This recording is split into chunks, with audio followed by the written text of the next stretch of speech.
Check. Say, I love the Moscow. Can you do better than that? Can you do better than that? Say, I love the Moscow. I love the Moscow. I love Jesus. Say, I love Jesus. Do you want to dance? Okay, all of you, please stand up. I repeat after me, okay? I stand. Not very loud. I stand. I sit. I sit. Hey, no one is sitting. When I say I sit, you must sit down. I stand. I stand. I sit. I sit. I raise my hand up. I raise my hand up. Put it down. I put my hands down. And jump. Because I'm happy. Because I'm happy. When you're happy and you know, say hello. We want to say hello to all our guests here. When you're happy and you know, say hello. Hello. When you're happy and you know, say hello. Hello. Okay, very good. Round of applause for all of us. Woo. Are you ready to dance? Are you ready? Are you ready? Okay, let's move our body. Woo.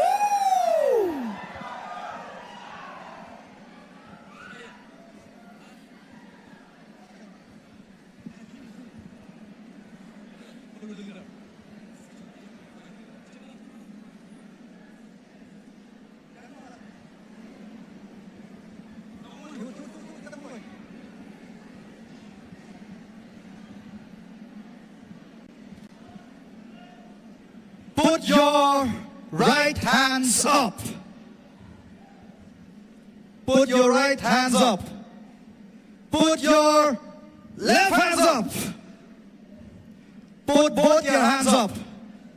And you will clap when I point to this side will clap. When I point to this side, this row will clap. When I point to this row will clap. When I point to that row extreme of my right, they will clap. When I raise my hands up, you will clap the loudest that Shillong has ever heard. All right? Are you ready? All right, are you ready, everyone? Woo! I cannot hear you. I cannot hear you. Let's go, everybody. Let's go, everybody. Let's go. This is such a happy day. Okay, we will dance. All right, let's dance. Such a happy day because all of us, I think we are very happy today. Yes or no? Let us dance the song Such a Happy Day.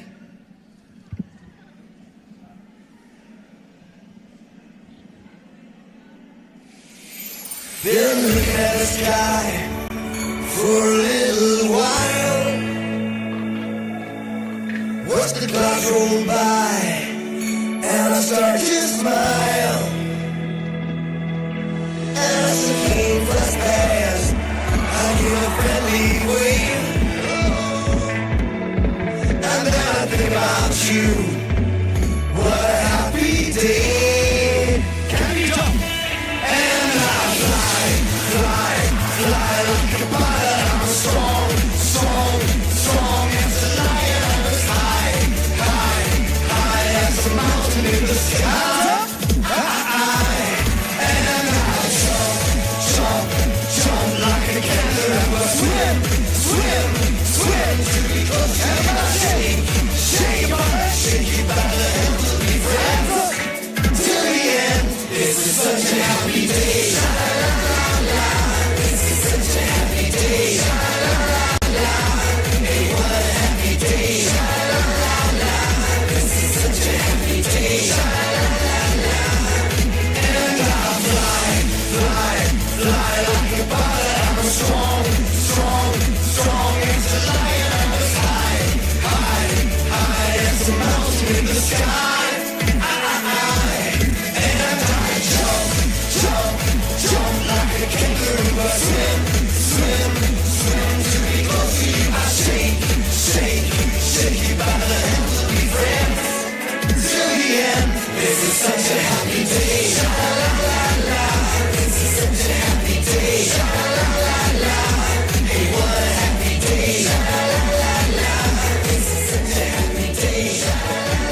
Make some noise! God is good! God is good! God is good! And all the time? Yes, God is good all the time. You want another song? You want another song? At the back, do you want another song?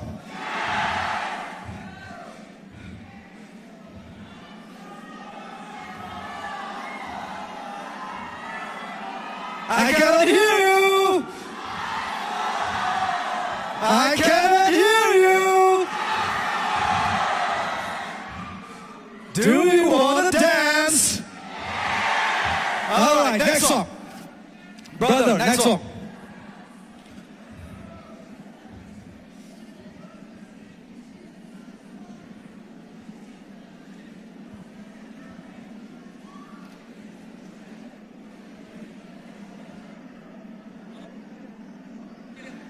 This song is called Ballo Italian. Follow the leaders, huh?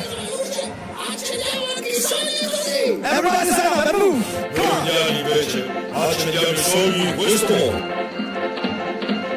Everyone, please move.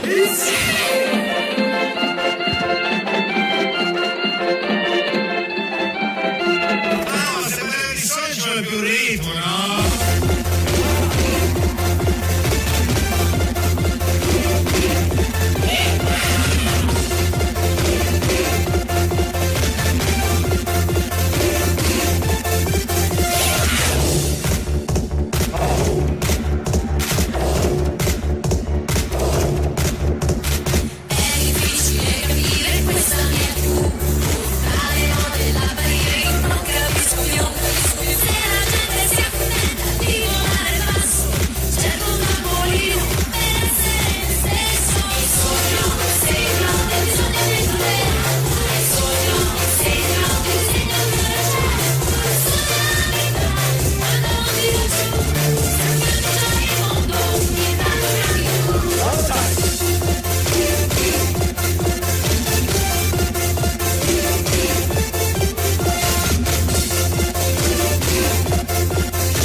Tôi thêm sang nghe tôi yên quạt yam ran đi quạt rè bát bôi sa thông quạt ấm sang nghe chính mà yap hiang à cả chặt cả không upat cả hima yang tiền tha yung mau bena hari baik di meiba aku li baik baby anang ngan shan isin you be delay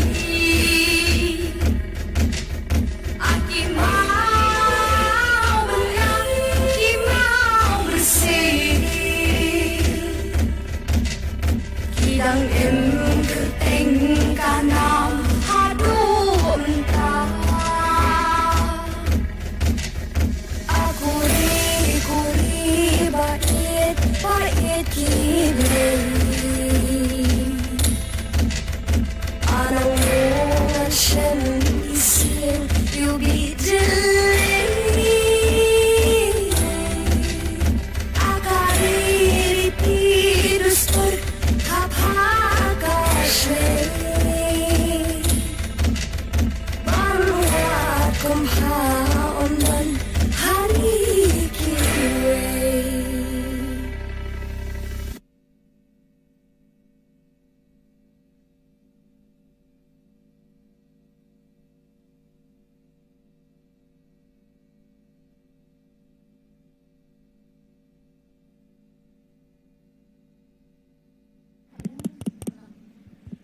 Well, I can see you all enjoying tonight.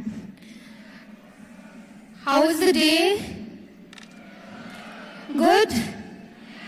Yes, a good evening to one and all present here today. We are all here as a family to celebrate the 100 years of the arrival of the Salesian missionaries in Northeast India. So welcome to Shillong and welcome to the Centenary Youth Expo 2022. Let's all give a round of applause to each and every one of us.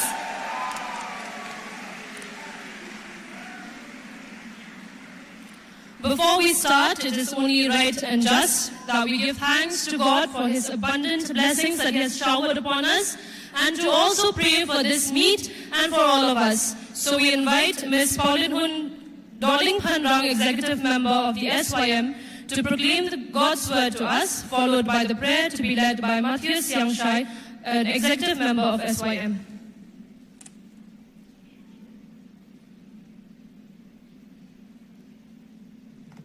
We shall all rise up for the Bible reading and prayer.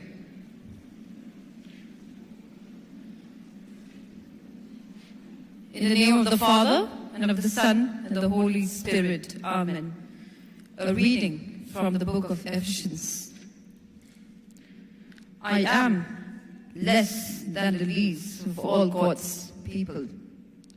Yet God gave me this privilege of taking to the Gentiles the good news about the infinite riches of Christ, and of making all people see how God's secret plan is to be put into effect.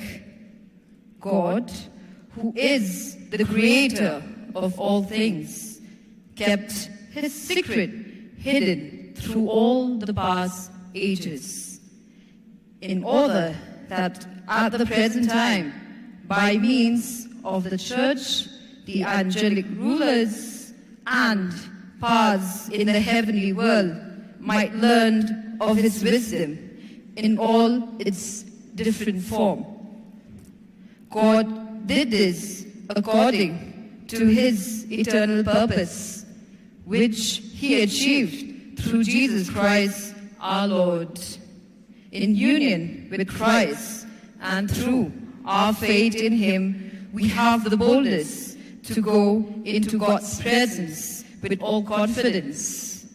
I beg you, then, not to be discouraged, because I am suffering for you. It is all for your benefit. For this reason, I fall on my knees before the Father, from whom every family in heaven and on earth receives its true name.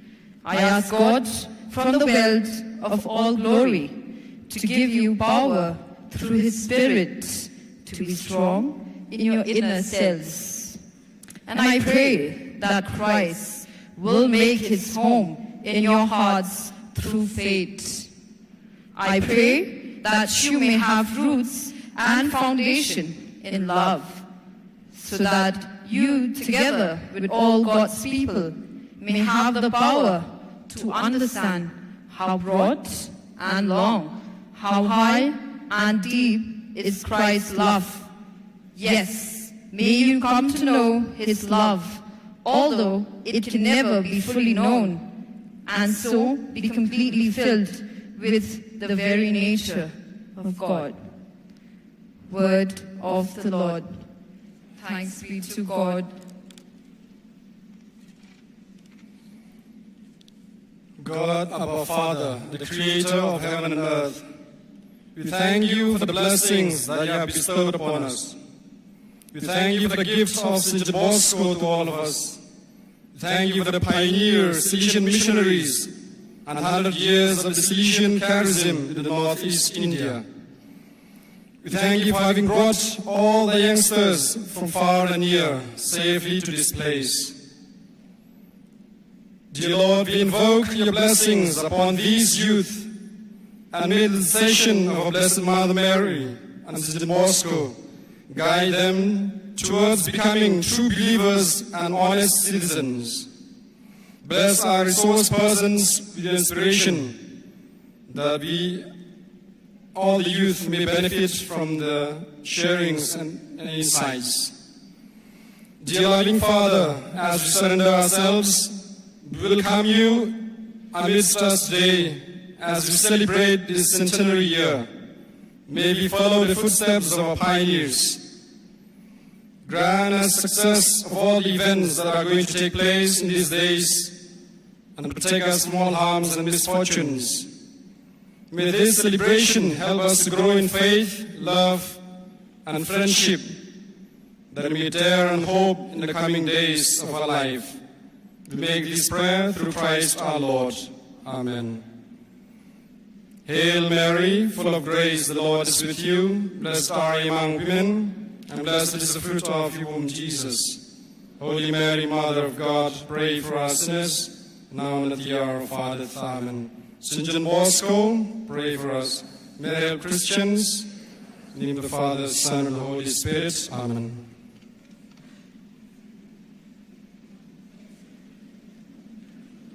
We now invite our Archbishop, Most Reverend Victor Lingdo, our Chief Minister, Sri Conrad Sangma, our Chief Guest, Sri Ronnie V. Lingdo, and the Centenary Coordinator, Father A.L. Jose, for the hoisting of the flag.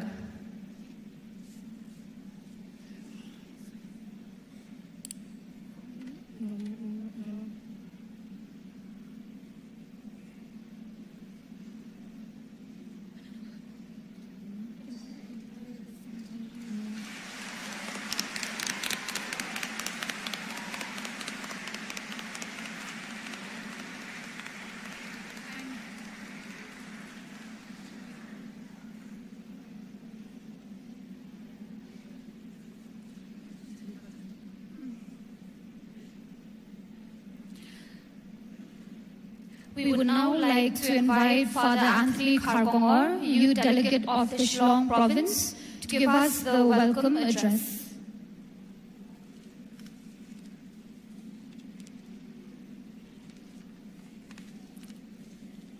A very good evening to each one of you present here. I extend my heartiest greetings to one and all gathered here this beautiful evening.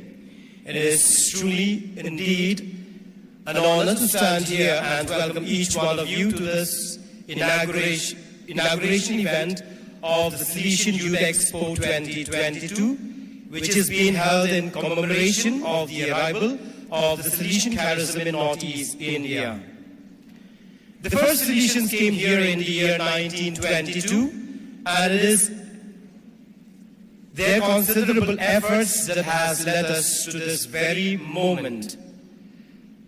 Father Louis Matthias brought aspirants from Europe to do their novitiate in the mission. The first batch of novices, led by Archbishop Stephen Ferrando, arrived in Shillong on 23rd December 1923. When the Salesians arrived in 1922, there were about 5,000 Catholics in the whole of Assam mission, which had led a population of 7 million. On 24th May 1922, at the conclusion of the first Marian procession, the few Salesians of Assam knelt in front of the statue of Mary Help of Christians, which is now being placed in novitiate, Sunday side, and consecrated the Assam mission with a fervent prayer. We consecrate to you this land, its mountains, its rivers, its people, and all its inhabitants. A few years later, the Salesians and others described the Assam mission as the miracle of Our Lady. The primary objective of celebrating the centenary of the arrival of the Salesian missionaries is to renew our missionary call to evangelize, to catechize, to reaffirm our commitment to the pastoral care of the young, and a resolve to be effective followers of Don Bosco and reliving the spirit of working better for young people. To renew our faith and our works in the spreading of the Word of God, and to enhance our capabilities in working towards young people. With this brief outline of the centenary celebration, I take this opportunity to welcome each and every one of you to this inaugural function of the Centenary Youth Expo 2022. In particular, I first and foremost welcome our chief guest of this evening's function, Sri Conrad K. Sangma, Honorable Chief Minister, Government of Meghalaya, who have taken his valuable time to be with us this evening. Thank you, dear sir. And I also extend my gratitude to you on behalf of the entire Salesian congregation of Northeast India for having supported us in every way to ensure that this particular celebration leads to a success. I also welcome the guest of honor, Sri Ronnie V. Lingo, Embassy of Malayan Constituency. Sir, your presence here with us today will definitely encourage our youth, and I would also like to thank you for supporting us in every way. I also welcome His Grace, Right Most Reverend Archbishop of Shillong, Bishop Victor Lingo, to our midst. We thank you, dear Bishop, from time to time. You have always been with us here. We could see a true lover of, there is a very Salesian spirit we could all see and feel whenever you are with the young. And I had the privilege of working with him 2.5 years. And I thank you for being with me and being with us, especially with the Salesians. You will never say no. And in fact, today, during the homily also, you have inspired many of the young people over here. Thank you for your presence. I also take this opportunity to sincerely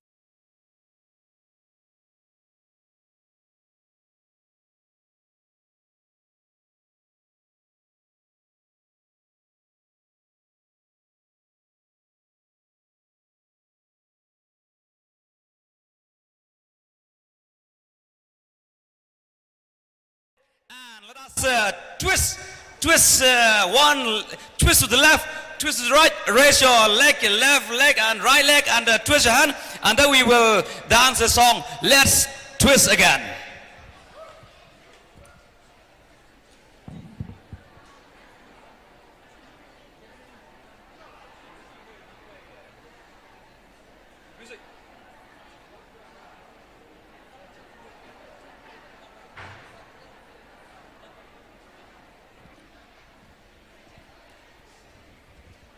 Okay. Okay. Come on, everybody. Clap Please your clap your hand. Everyone, clap your hand. You're looking good. Hands in the air. Hands in the air. Song. It won't take long. We're going to do the twist and it goes like this. Come on, let's twist again. Like we did last summer. Yeah, let's twist again. Like we did last year. Do you remember when things were really happening? Yeah, let's twist again. Twist the time is here. Round and round and up and down we go again.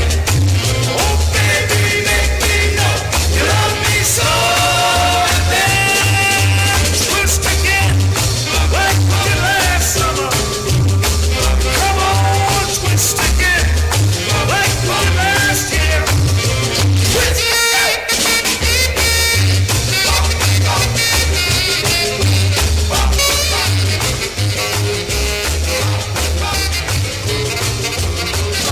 Who's that flying up there?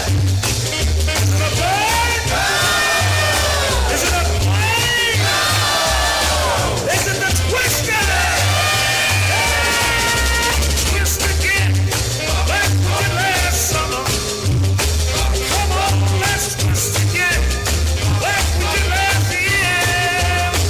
Do you remember when things were really happening? Come on, let's twist again. Twist the time is here. Round and round and up and down we go again. Just shake it if you don't know how to dance. Make me know you love me so. And then come on, Twist again. Everyone, let's twist. twist last Come summer. on, turn your body. Let's twist again. Like we did last year. Come on, twist again. Twist the time is here. Woo! How are you feeling? Okay? Once more, the next song. Next song. Okay, let us dance with the next song. Then from here we can see who don't dance, who dance. I will send some people, those who don't dance, I will send some of this to bring you up to the stage. Are you ready? Woo!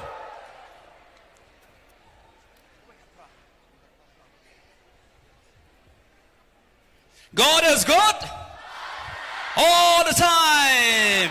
Are you happy? When you're happy and you know, say hello. Okay, many of when we were here, very few now. All of us, I want to see.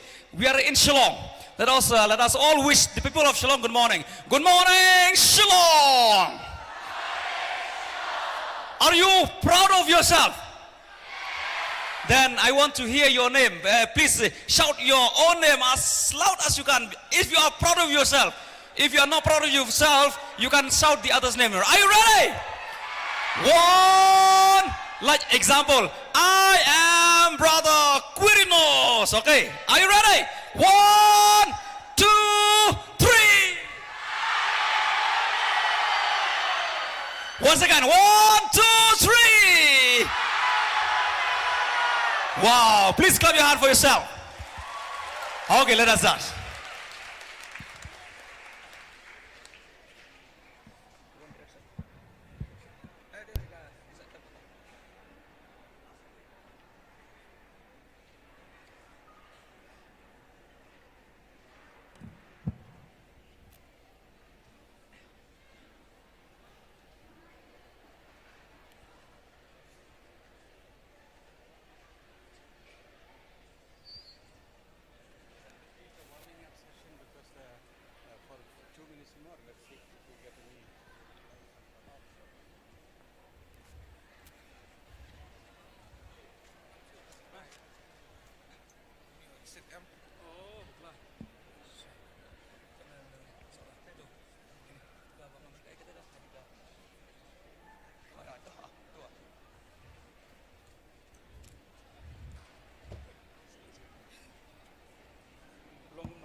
Okay, please stand up, all of you. Woo!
We have with us Reverend Father Jerry Thomas Patikulangara, the principal of Jorhat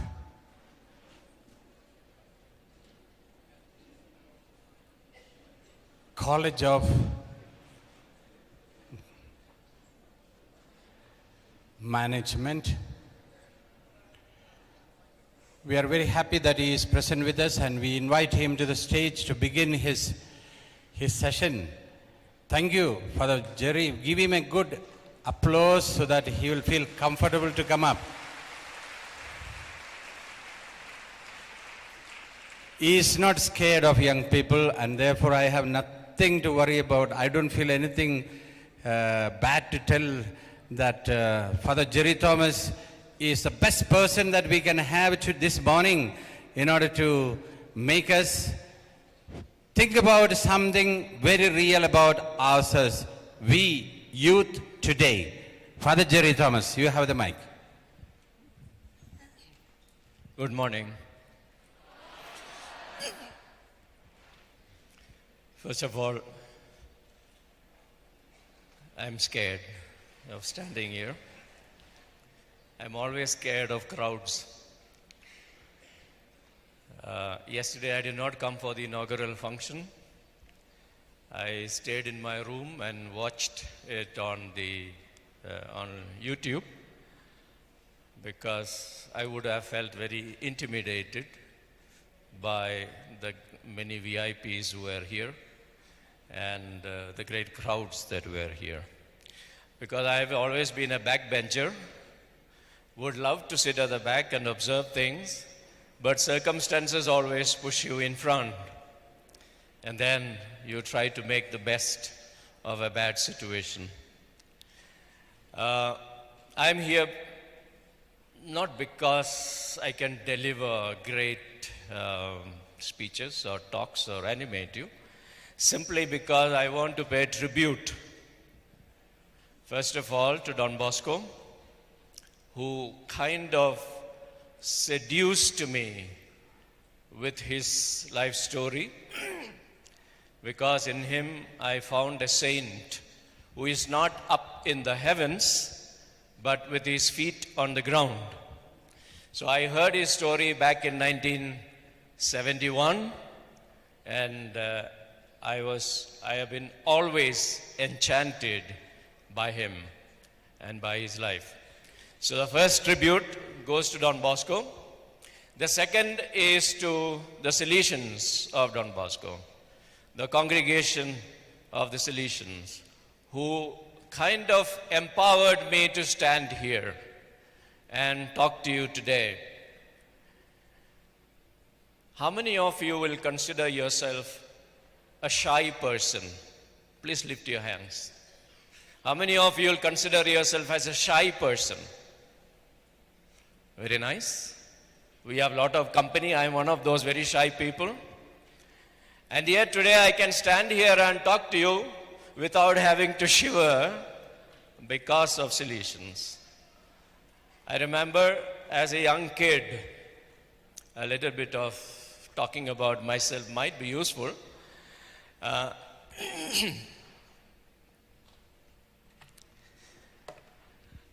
As a young kid, I was very shy.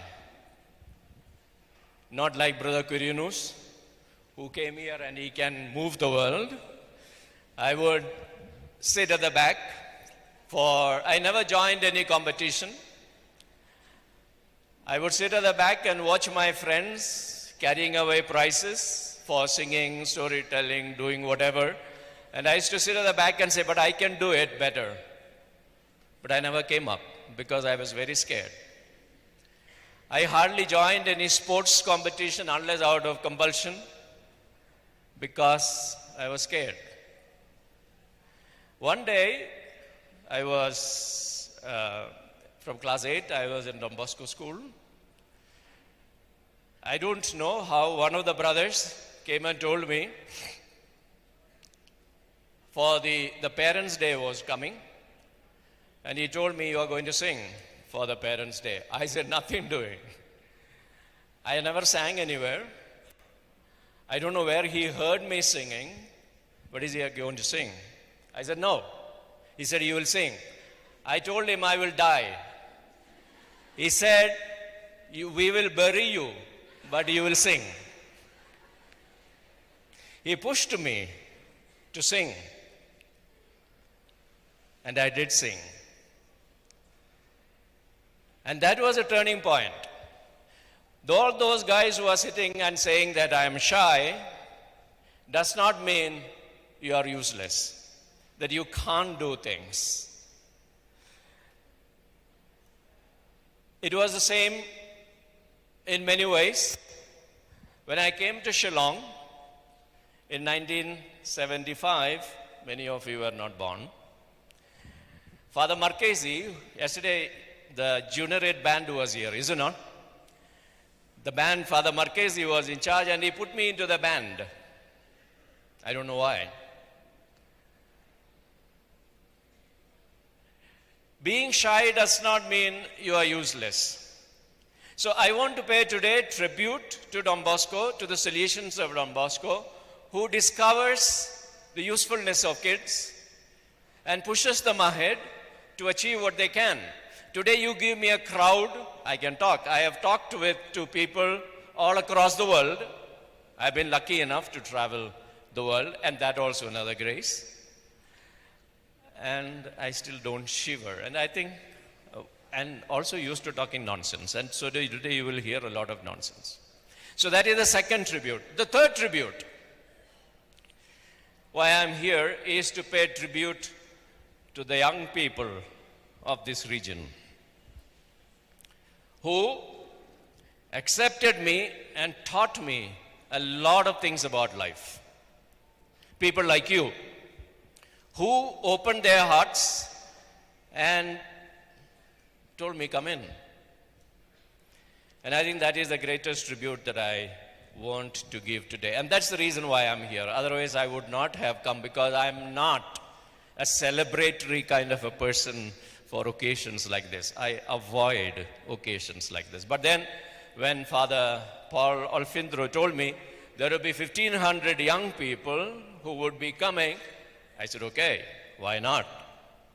And I felt that this is a way of telling you, thank you for allowing us to work with you and learn things. You have been great teachers, and thanks a lot. With that introduction, I would like to get into what I have been asked to do. I've been given a very big topic, and that topic is, I guess you know what it is. Can we have this? Yeah. Youth today. I was wondering, what is so special about youth today? Youth, if you are saying youth today is special, they have been special all through the centuries. They are not special only today. Youth today have been always a point of concern for the community, for the society, for the family, for everyone. Quite often they were looked up as a nuisance, troublesome, rebellious, down through the centuries. Is that any different from you? I'm sure all of us rebel. We rebelled when we were young. I'm sure you rebel. You rebel against your parents. You rebel against rules. You rebel against restrictions. The rebellion is part of us. So what is so very special? What is so very special about young people today?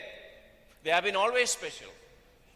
So why to talk about it? And why should I come and talk to you about what is youth today? You should be able to tell me what you are. You are, because you are the best persons to see into yourself. But the question is, do you do that? Does somebody help you to see into yourself? Maybe the only speciality between the youth, like the times when we were there, and you, is that you have the world in your pocket. How many of you here have got the cell phones, the smartphones? I guess all of you have a smartphone, is it not? And sometimes people say the only thing smart about people today is the smartphone, nothing else. We are not smart anymore. Those phones are smart, people are not smart anymore. Maybe that is the speciality today. Maybe you are more connected. You have great access to information at the flick of a switch or a swipe of your screen. You can connect with friends across the world. Today, I'm sure some of you would be already sending your status to all over the world, in your Facebook, in your WhatsApp status, in wherever, in your social media. You're constantly updating yourself, your profile and whatnot, which we could not do. Information passing on is so very quick. Perhaps that is what is so very special. But is that all? I was struggling with what kind of images I will put when I was wanting to talk about the youth of today. I want you to have a look at these images. I hope you can see. I think there are screens also there, no? But the screen is lovely.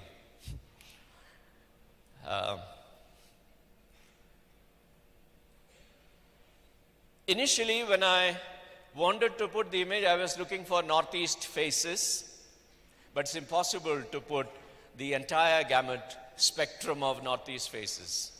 It's impossible because there are so many varieties. Maybe we are one of the most diverse kind of faces that you will have here.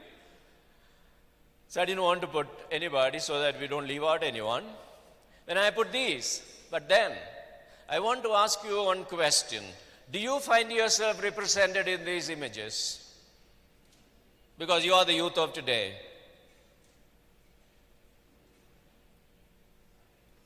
Do you find yourself represented in these images? Or you say, no, I'm not there. I want to create an image that is special to myself. What is that image?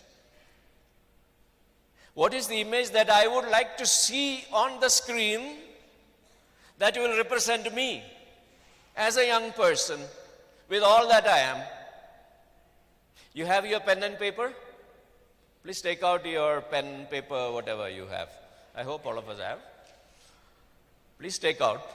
Or if you don't have a pen and paper, in your mind, create an image of the youth of today, which perhaps is not here.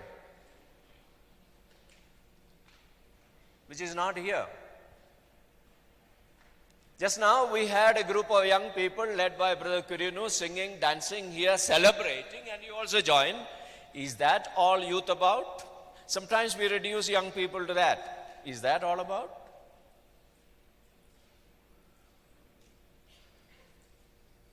So what is the image of youth you want to create? Take a few minutes, draw if you want, write down if you want, or form it in your mind. An image of youth today, who you are. Give you 5 minutes, and I'm going to ask you, what is that image? So I'm removing these images. Don't be, that is the youth of today that is there. I'm removing this image. Don't be influenced by it. Find your own image of who you want to find on that screen as youth of today.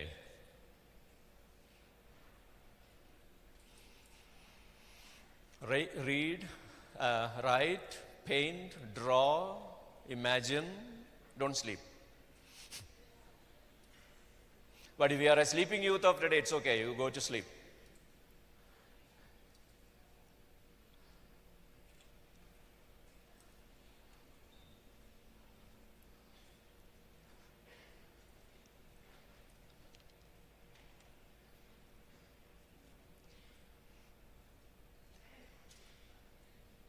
What is the image that you would like to see here on the screen representing you?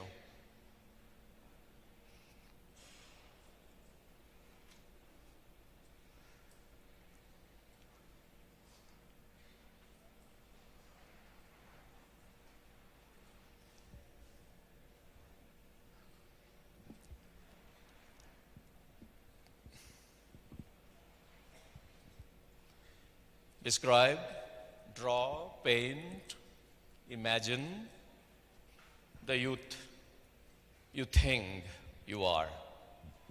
What is the image? And what does it tell?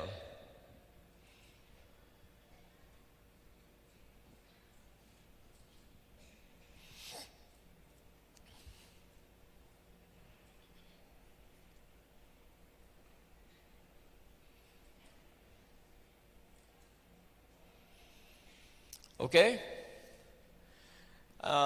The first missionaries came here, and their motto was very interesting: dare and hope. And today we say young people are very daring.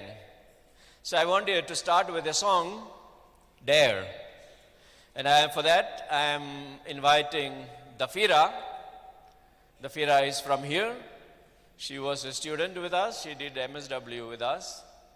And she is a Jesus youth, and she goes mad when she gets a guitar. Unfortunately, she is not too well, so you may not find her all that energetic, but I guess she will. You want me to hold? You want to sit down?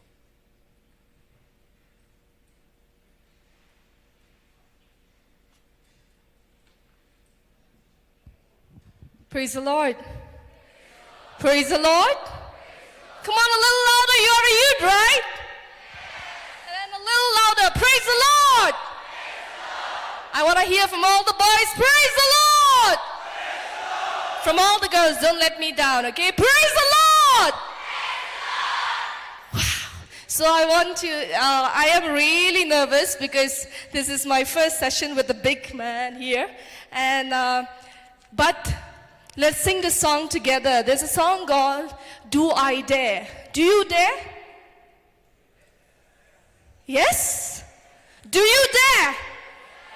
Okay, I want to hear you responding loud, okay? Do you dare?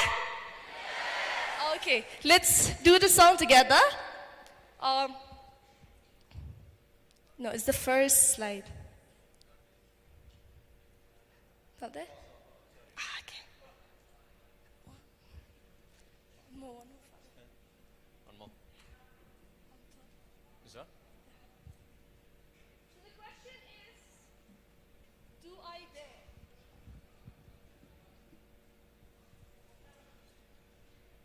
As I said, I'm a little nervous because I'm with the big man, but I want you to...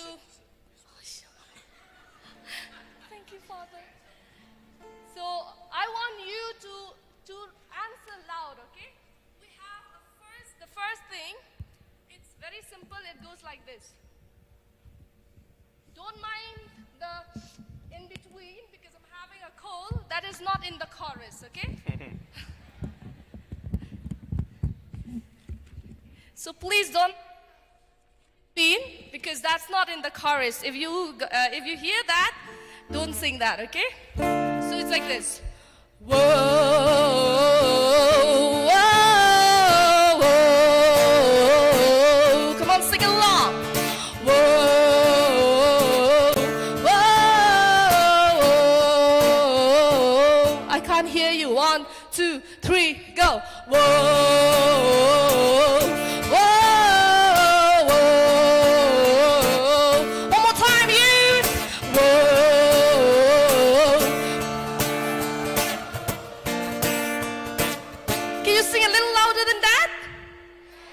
Make sure all the Laimukra point hear your voice. Are you ready? No? Okay, here we go. 1, 2, 3, go. Whoa.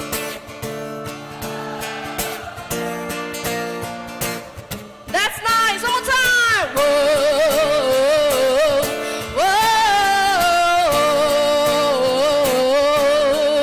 Whoa. Did you get the O? Then we'll say, do I dare? Sing it along. Do I dare? Then here we go with the next one. It goes like this. Do I dare? Yes, I do, 'cause I know where I stand. Say, do I dare? Do I dare? Yes, I do, 'cause I have my own plans.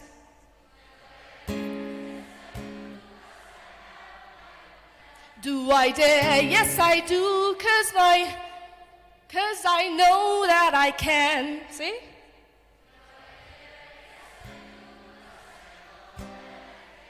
Do I dare? Yes, I do. I dare. See?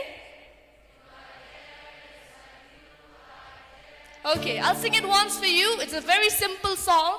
The chorus, you have to sing it along, okay? Here we go. It goes like this. Do I dare? Yes, I do, 'cause I know where I stand. Do I dare? Yes, I do, 'cause I have my own plans. Do I dare? Yes, I do, 'cause I know that I can. Do I dare? Do I dare? Yes, I do. I dare. Come on, one more time, we're singing along. Do I dare? 'Cause I do, 'cause I know where I stand. Do I dare? Yes, I do, 'cause I know my own plans. Do I dare? Yes, I do, 'cause I know I can. Do I dare? Do I dare? Yes, I do. I dare. Come on, we'll sing. Oh, 1, 2, 3, go. Whoa, whoa, louder. Whoa, whoa. Did you get the chorus? Okay, so we'll sing it one more time and then we're going to go to the other stanzas, okay? Let us believe. You know, the first thing that I was scared of here is seeing all of you here. And as I said, I was standing with this person here. He made me not to feel scared, okay? So you should not feel scared. Are you ready? Here we go. 1, 2, 3. Do I dare? Sing it along. Do I dare? Come on, answer now. Do I dare? Yes, I do, and I know where I stand. Do I dare? Yes, I do, 'cause I have my own plans. Do I dare? Yes, I do, 'cause I know that I can. Do I dare? Do I dare? Do I dare? I dare. Now I want to hear you singing. Do I dare? Yes, I do.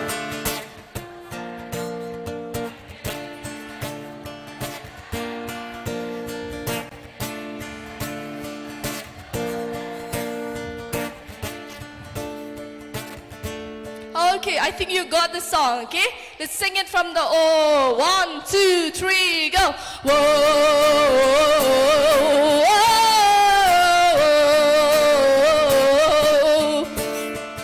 whoa, whoa. I'm singing the stanza now. I dare to act like a thinking human being with my head on straight and my priorities clear. I dare to act like a person who can function, who is in control and who is always sincere. I dare to act with a grown-up kind of wisdom, though I am into you with a long way to go. I dare to live like I care what I am doing, even when somebody else tries to mess with my show. Do I dare? Do I dare? No, sing it along. Do I dare? Yes, I do. Do I dare? Yes, I do, 'cause I know where I stand. Do I dare? Yes, I do, 'cause I have my own plans. Do I dare? Yes, I do, 'cause I have where I can. Do I dare? Yes, I do. I care. I dare to choose how my life is going to happen with a mind that's clear and what's wrong and what's right. I dare to choose to be ready for my future. I can see it now. It's full of promise and light. I dare to live with the knowledge that I matter and the choices I made are the best one for me. I dare to live with integrity and honor and the vision for things I could possibly be. Do I dare? Oh, whoa.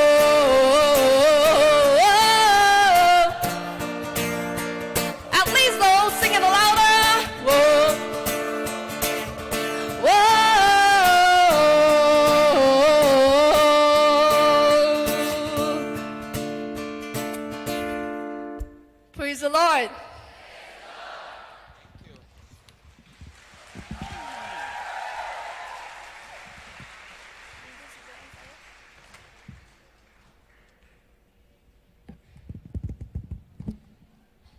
Dafira will come back again.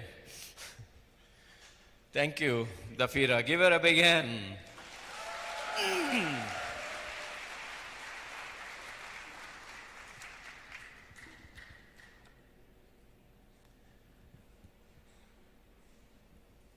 One of the defining things about this generation that has the world in its pocket, as I said, with access to information, access to friends across the world, more access to education more than any other time, much more than our own fathers and mothers and grandfathers and grandmothers.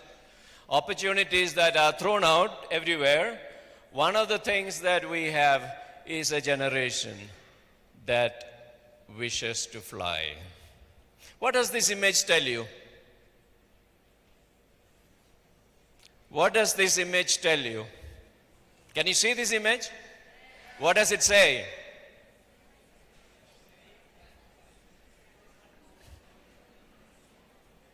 What does it say? Anybody wants to tell me what this image tells you? You're smiling. Smiling at me is dangerous. It's a snail trying to fly. Snail trying to fly. Yeah. What is that snail trying to tell you? That's what I am asking. Yes, sir. Because the snail, she's so slow, I think she looks at that picture now, she wants to fly. So you know the snail is a she, huh?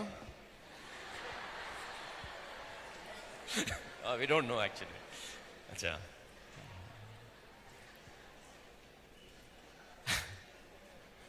Anybody else?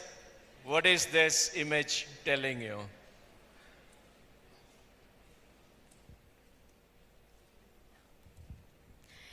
It is very slow, but yet she's trying her best to fly. So the snail trying to fly, is it possible? Are you sure? Would you? Are you going to say something or? Acha, you're running after me, that's why I'm wondering. Running after me is also dangerous.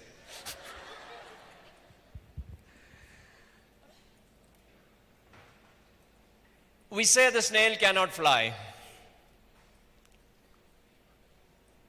But is there any harm in dreaming to fly? They say human beings cannot fly. Are we flying now? We have found ways to fly. Now what I'm trying to say is this generation therefore is defined as an aspirational generation. A generation that aspires for things that they were thought to be impossible. They are not satisfied. Earlier, generations used to be trying to meet the needs, your food, clothing, basic places to stay, but today we are not satisfied with the basic things. Nobody today, for example, is satisfied with a simple mobile phone, for example. We want a smartphone, that also with the best camera, because that's important for your selfies, very nice. We are no more satisfied with things that were just needed or necessary. We need to aspire for more. And that is one thing that defines this generation. Aspiration. Dreams that are bigger than yourself. A snail that wishes to fly. And that is one of the things that defines this. That we have dreams beyond ourselves. Because it is made possible by the kind of things that we see that is happening across the world, that people are making things happen, the explosion of knowledge and information, the connections that you have, the interactions that you can have, which was much more than what we ever had. And therefore, what happens to this now? He's still there. I think I am not important, that picture is more important. I am one of those slaves who would like to sleep a little bit. Yeah, thank you. And that is one thing that defines. But I want to ask you one question. Some of you said the snail cannot fly. Do you want to fly? When I'm saying, do you want to fly, do you want to reach somewhere more than what you think you can? Yes? No? It's a very, very cold yes, not very convincing yes. Yes? No? Yes. If so, what burdens do you carry that does not allow you to fly? What prevents you from flying? Please write down. What is it that does not allow you to be aspirational? What are the burdens that you have that does not allow you to fly?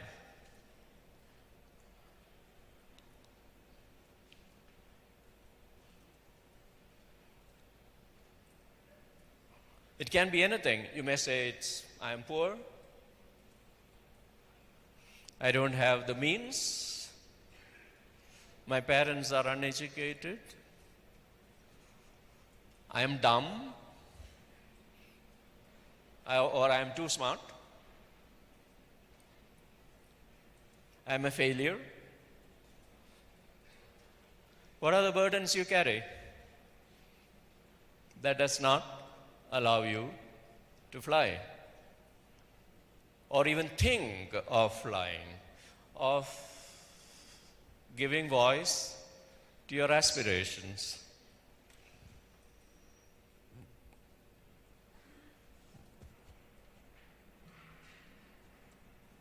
You can come.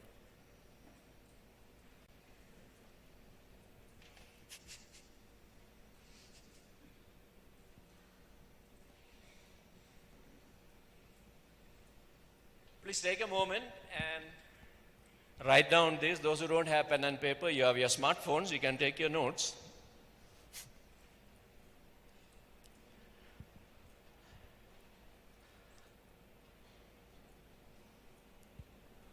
And if there are burdens that we are carrying, what can we do about it? All of us carry burdens. Like I said, I never managed to join any competition and get a prize because I was very shy. That was a burden. I was afraid of failing. I was afraid that others will laugh at me if I fail. That was a burden.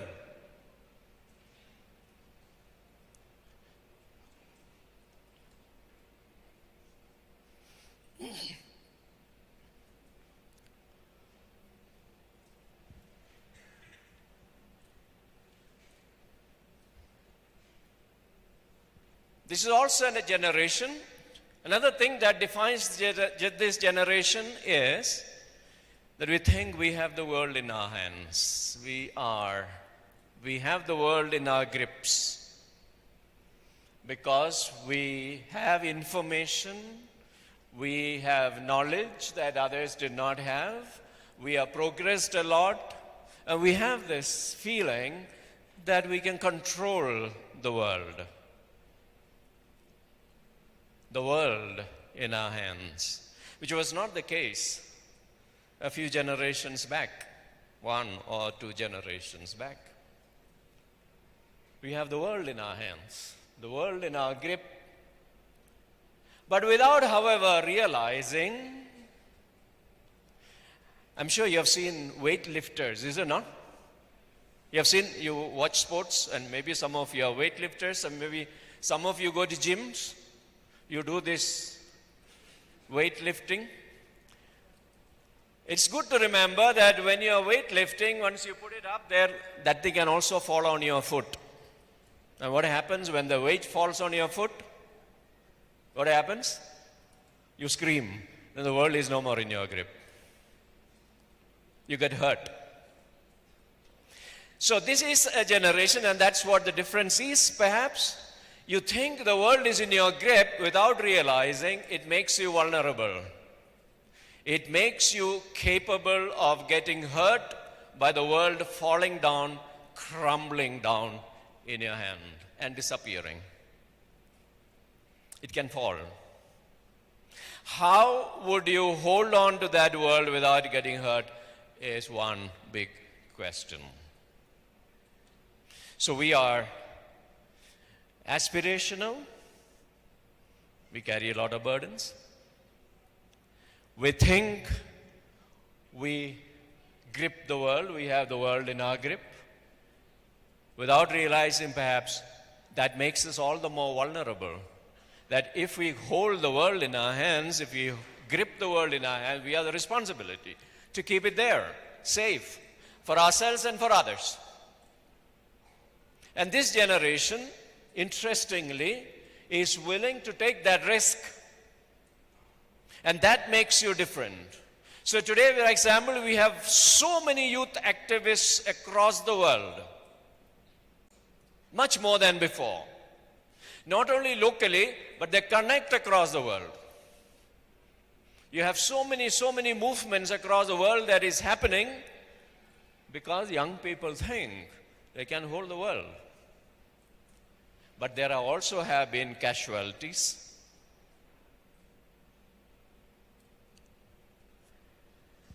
That is one thing that defines you.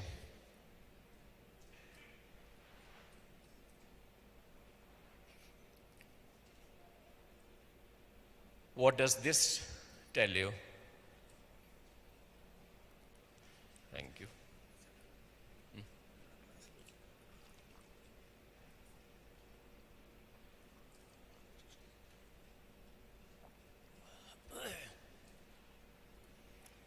What does this slide tell you? Nobody is smiling at me anymore. What does this slide tell you? There are lots of ways which we can choose.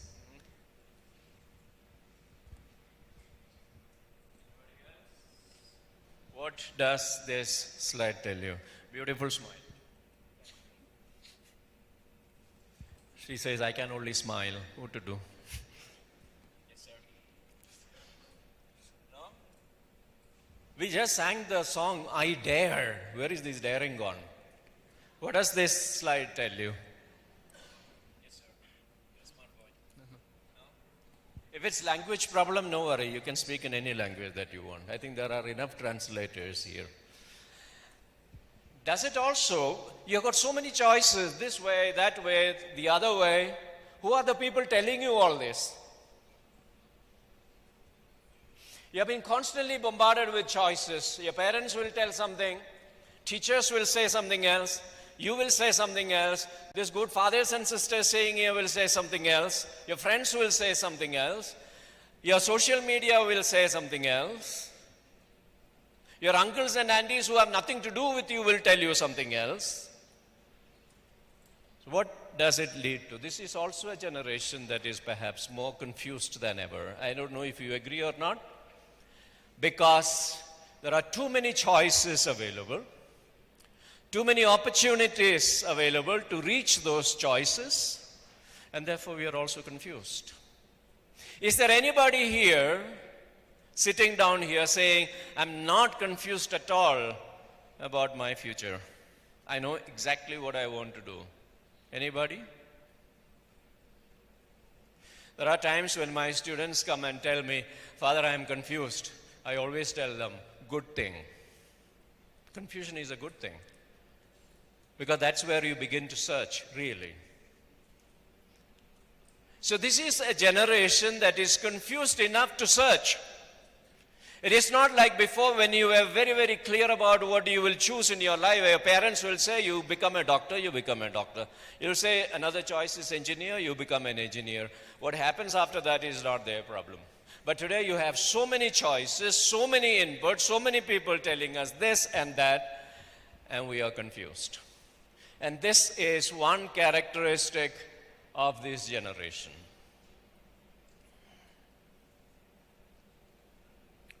What is your confusion? There are confusions about life. There are confusions about relationships. There are confusions about career. There are confusions about God. There is confusions about values that we need to choose. Confusions. The entertainment industry will tell you one thing about life. The religious people will tell you something about life. The social leaders, politicians will tell you something else about life. What do you choose? And how do you choose? How do you avoid it? You can't avoid this confusion. How will you come through this confusion without getting hurt? Even if you get hurt, how will you come out of it healed? That's a fundamental question.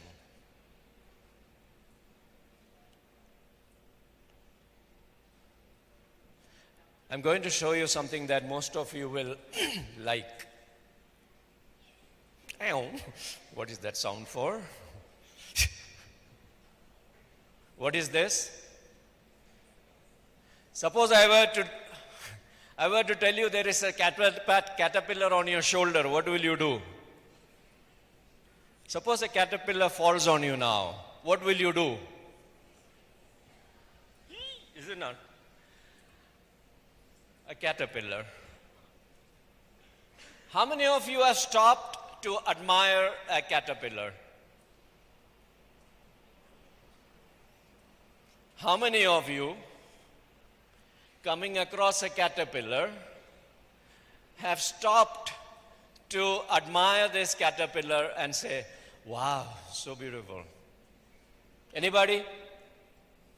I thought that there would be at least some zoology, biology students, botany. Which branch of science is this one? I'm not sure. I'm very bad in my studies. I took 10 years to complete my graduation. And today I'm running a college, so you can imagine what this college is all about. I took from 1982 to 1992 to finish my graduation, 10 years. So those of you fail again and again, don't worry. You still have a future. You can still run colleges. Because if you fail, you're studying harder to pass, and you can teach others better. So, yesterday I think the Chief Minister spoke about failure, is it not? Yeah, good thing. Learn to fail. So, how many of you have stopped to admire butterflies? Lift your hands. How many of you have seen a butterfly and said, how, so beautiful? So few? So few? Oh, good, nice. How come you don't admire this, but you admire this? Why is it? How come? If you feel squeamish about caterpillars, and then you crush them the moment you see them, will you have this to admire? Yes? No? So simple.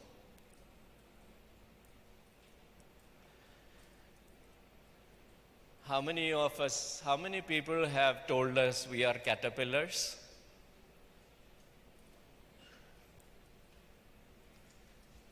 Whenever there are 5 young fellows standing around chatting, doing whatever they want, what do very often the adults say? These guys are up to something. Caterpillars. You know? I'm sure many of you will have experienced that caterpillar moment where adults around you have said, hey, these guys are to be avoided. They are suspicious. They are up to something. They are troublesome. Without, however, allowing you to recognize that you can go to the next stage. Not giving you that opportunity to be the butterfly. And it is important for us to realize the butterfly is the destiny of the caterpillar. So without the caterpillar, there is no butterfly. Without the rebellion of young people, there is no progress in society.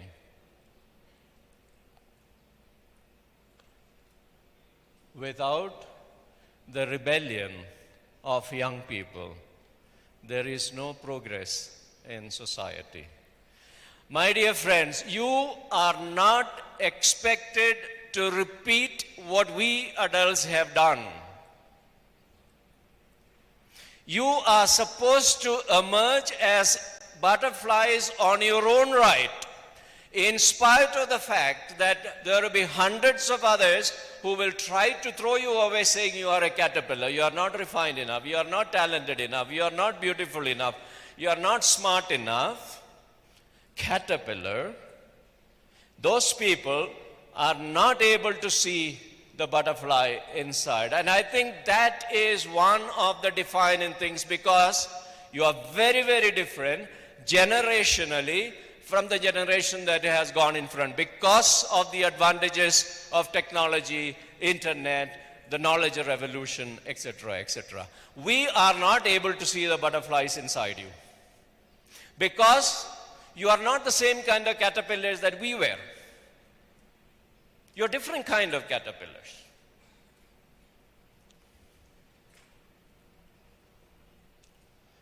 So if that is the case,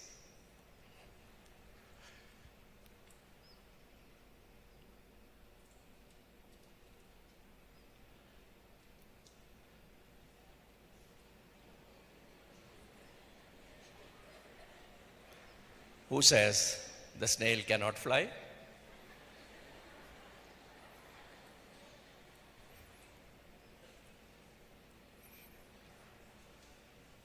Who says the snail cannot fly?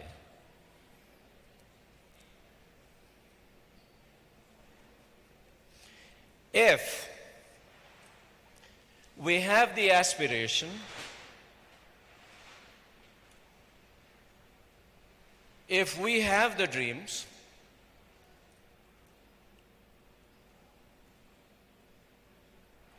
in spite of our confusion, in spite of being considered as caterpillars who will not turn into butterflies, or they don't like us because we look like caterpillars, we behave like caterpillars, how will we reach where we want to reach? On what will you depend? What is it that can help you fly? So you have this snail that has tied up a rocket behind it. What is the rocket that will help you reach where you want? And I think that is what I would like to consider with you this morning. What is it as a generation that has got tremendous potential to be butterflies, which perhaps are not recognized? What is it as a generation that is highly aspirational, much more than we adults were in your age? What is it that will help you stand your ground and say, no, you may consider me a snail, I may be a snail, but I will fly. What will help you to fly? And this is where I would like to reflect with you a little bit. This is the end of my PowerPoint, but this slide will remain on. Please don't change this. What is it that will help you fly? Let me start with, there was one young man, must be your age. I think he was 30 years old. He started doing some beautiful things which he thought was important for himself and for the community around him. When the community leaders found him doing all this great things, because he was considered a caterpillar or a snail or whatever you want, they laughed at him and said, is he not a carpenter's son? Is he not a carpenter's son? Don't we know his brothers and sisters? They are not great people. Do you know the name of this person? Who? Oh, that means you have heard about him. Jesus was told this. He did this miracle, and they're asking, but where did you get all this? You're a carpenter's son. How can you do this? And the gospel says they scoffed at him. They laughed at him. And another version of the gospel says they took offense at him. How can you do this? He felt that it was important to have as his friends people who were not considered to be great in society, like tax collectors, prostitutes. And what did they tell him? What kind of person are you? You're eating with sinners. You're eating with people who should not be coming near you.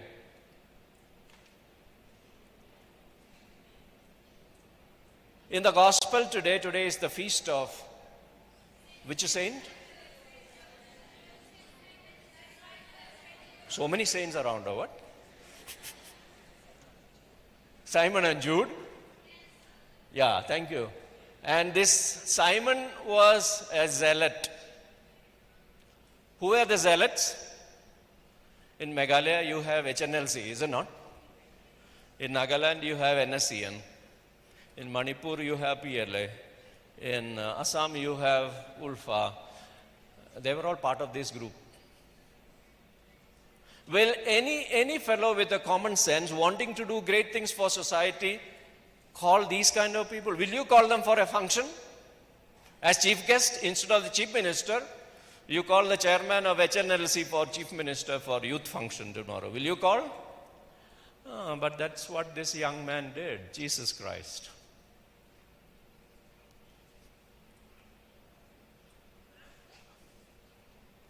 There are many things that hold us back. There are many things that others tell us, remarks, comments, put downs, that constantly are thrown at us. Can you make a list of the put downs that you get every day? Do you get put downs? Do people discourage you? Do they tell you things that actually hurt you? Can you make a list of them? I'm sure it will be very fast and very quick. Many pages will be needed. You're fat. You're dark. You're dumb. You're good for nothing. Have you not heard this? We have heard a lot about this. So what do we do? And I think it's very important for us to recognize. What are the put downs that we hear every day? And what do we often do? We cry, we get angry, and when these put downs become again and again, many times we begin to believe it ourselves. We begin to believe it ourselves. Yeah, all my friends are saying I'm stupid. I might be stupid. My parents are telling me you are not as good as your sister. Why can't you be like your cousin? You have heard this very often, I'm sure. That we are constantly being compared with somebody else and put down.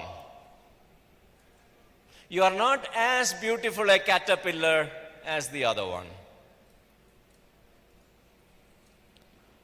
What do you do? I remember in one of my classes, we were talking about put downs and how very often parents compare children among themselves, and this happens so very often, and I'm sure all of you have been at some time or the other compared with your brother or sister who is apparently smarter than you, is it not? Who score much more marks than you. We had taken this class and I was talking about this, and suddenly one of the students broke down. She started crying. She started crying, and interestingly, ours is a very small class. The entire group came around her. They hugged her and allowed her to cry. And then in between, she said, I am tired of being like my sister. I am tired of being like my sister. Because the parents are constantly saying, why can't you be like your sister? Who is scoring so much marks in your class? Who is much more beautiful than you? Who is much more smarter than you? Constantly, and she says, I'm tired of trying to be like my sister. Put downs. And what do you do in these moments? Look at the hurt that has come into a person's life because of these put downs. Now, what did this young man Jesus do? And I think that's where our foundation is. I can almost imagine Jesus turning around asking them. By the way, did Jesus stop doing what he was doing? Yes? No? Did he stop going out with all his friends who were not so good in society? Did he stop? No. Did he stop doing miracles? Did he stop teaching? No. Carpenter's son, how can you teach? Did he stop teaching? No. What did he say? I can almost imagine Jesus turning around to these people and saying, I am a carpenter's son, so what? So what?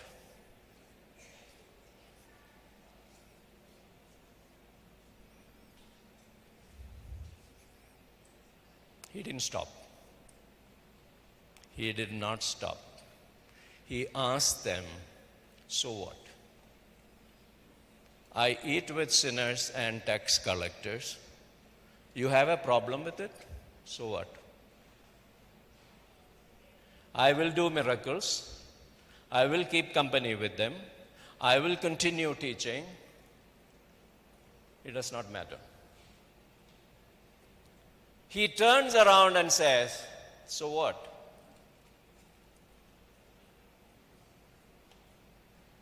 Now, pick up one of those very hurting remarks that you have got from somebody. Maybe the ones whom you love most, maybe your close friends. And ask yourself, so what?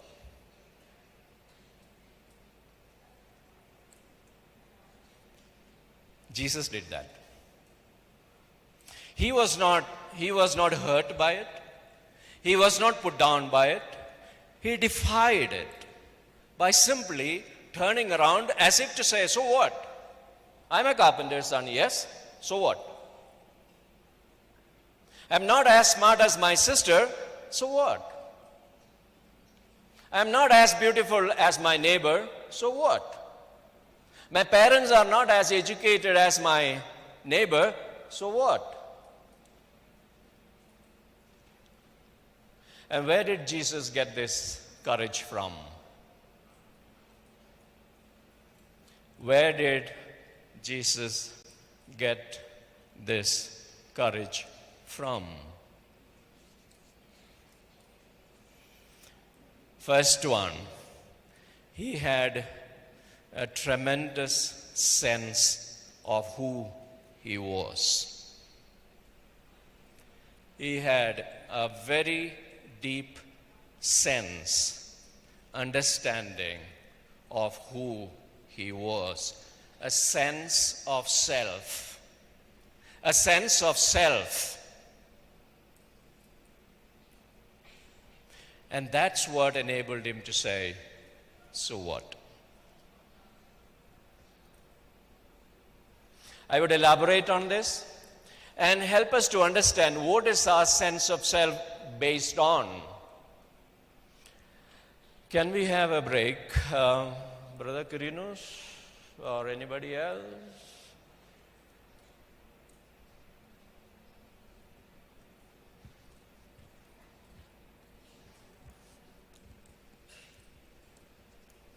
I guess that's your name, no? Ah, yeah. I only heard.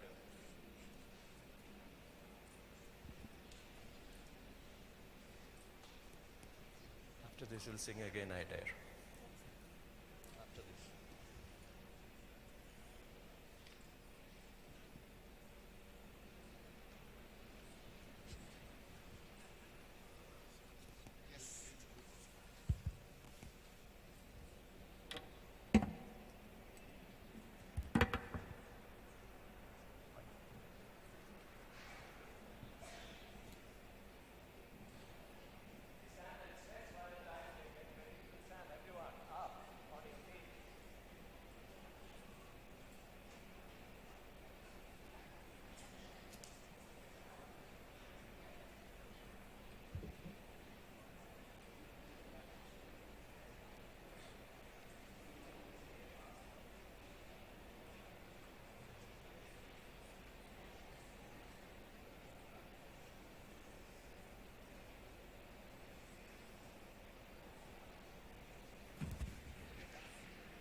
Please stand all together. We will dance one or two songs.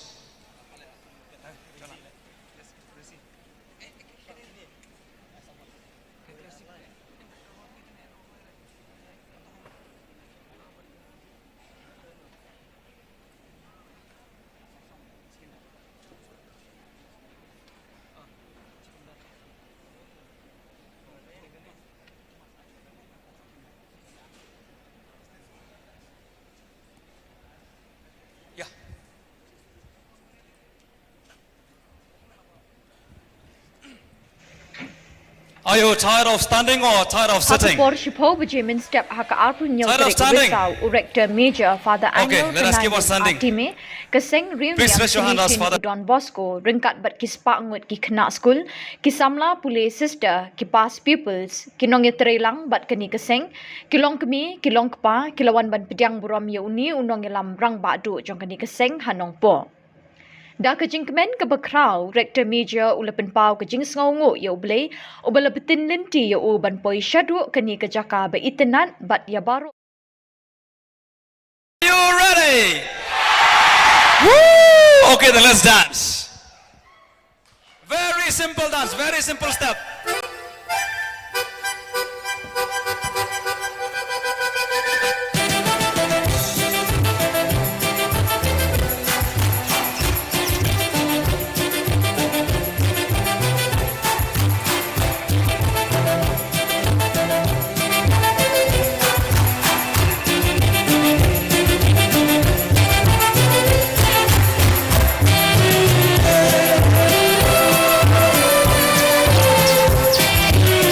Twist your body among your friends.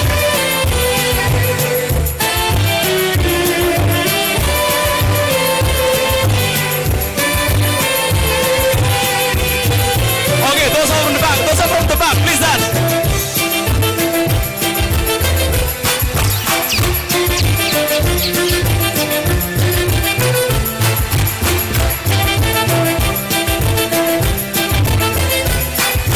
If the space is packed, you can come here. The space in front is completely free.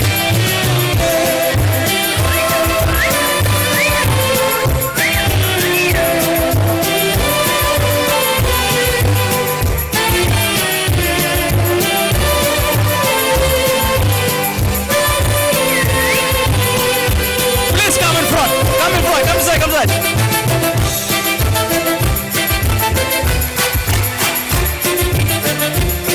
From there, come inside. Come here, all those are from this side, come here. Come in front.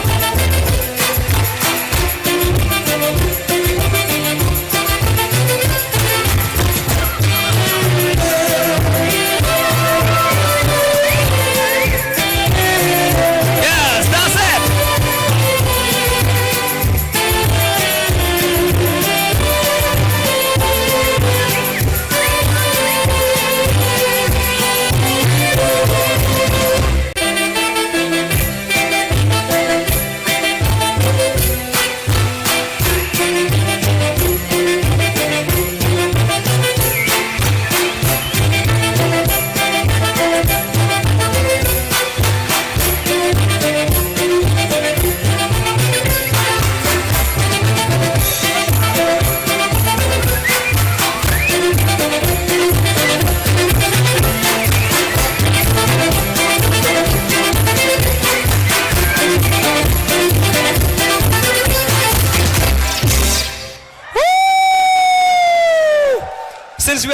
dancing a chicken dance. I want to hear some sound of a chicken. Okay, next song. Next song.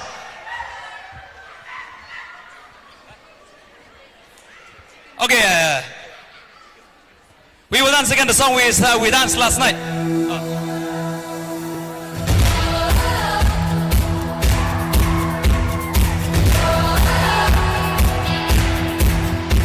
Jesus is the one who lights our way. He gives us hope for each new day. When the world feels dark and lonely, His love illuminates. He's the one I trust and I will follow Him. He is the light that breaks through the darkness. Follow His lead and light it up. Jesus will guide us through every dark time. Follow His lead and light Hands up in the air, everybody! Woo!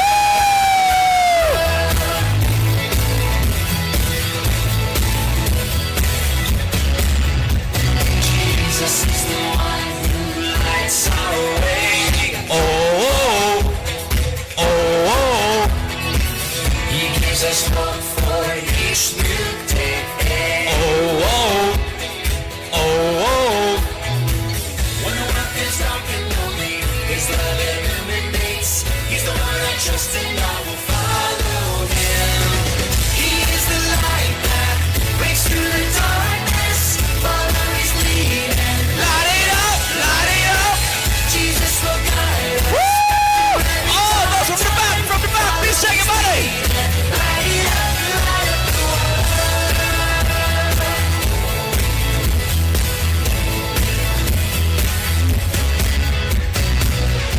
I'm gonna follow Jesus wherever He will lead me. I'm gonna follow Jesus. Move to the left. all the way. I'm gonna follow Jesus wherever He will lead me. I'm gonna follow Jesus all the way. He is the light that breaks through the darkness. Follow His lead and light it up, light it up. Jesus will guide us through every dark time. Follow His lead and light it up the world. Light up the world. Light up the world. Okay. One more. You want to hear? You want to dance one more song? Okay, we will dance. Many of you were not here last night. We will dance the song Chicken previously. Chicken wing now. Chicken dance. Are you ready? Okay, stretch your hands. Stretch your body. Move your body. Make it flexible. I didn't want to see anybody break your hands or break your waist or break your body when you dance. Even if you don't know how to dance, usually we don't dance. We shake our hands, we shake our head, we shake our body. It becomes a dance. So all of you here are dancers by moving your leg and your body and your hand and everything.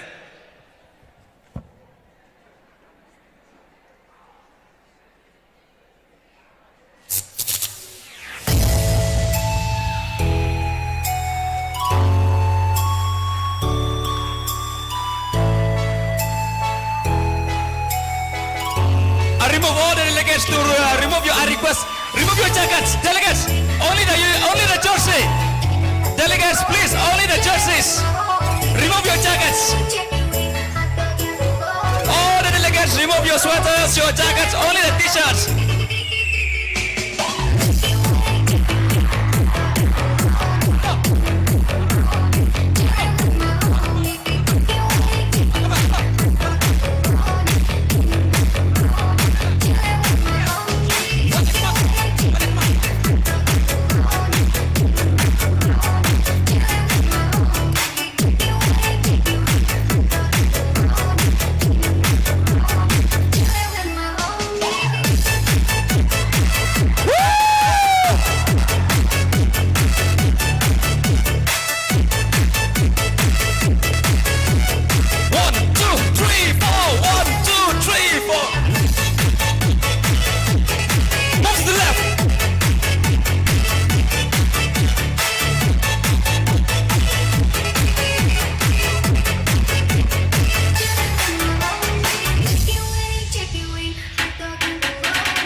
those who want to run in front. More space.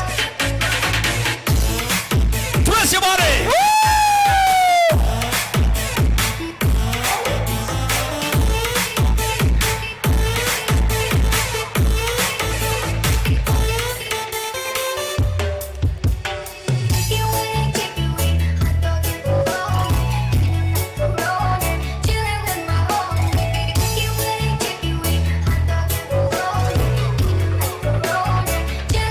Everybody now!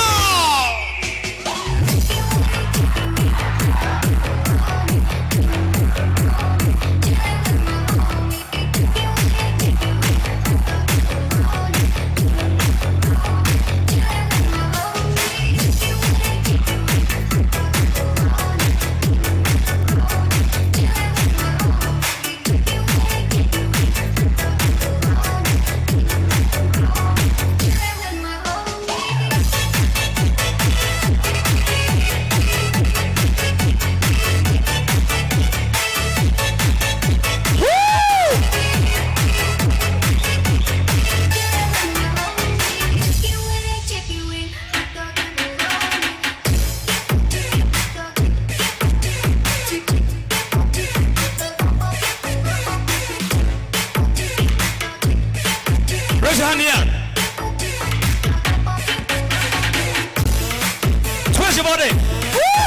Everybody, from the side, I can see.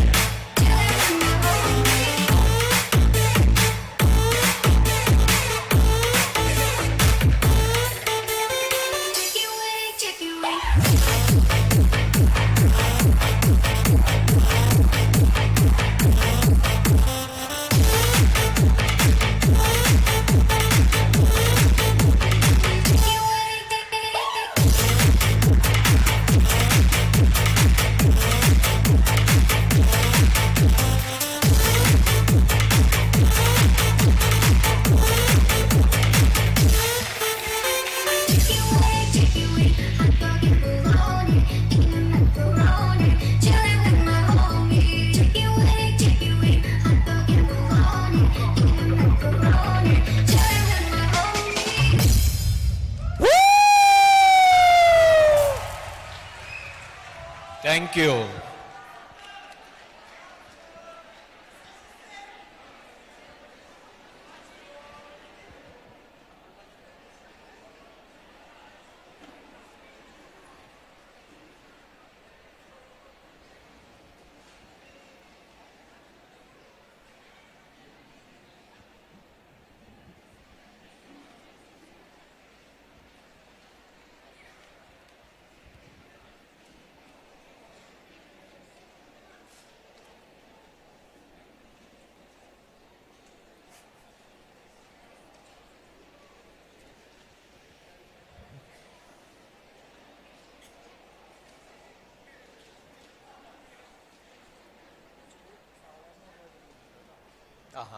No, it's okay. Now it's okay.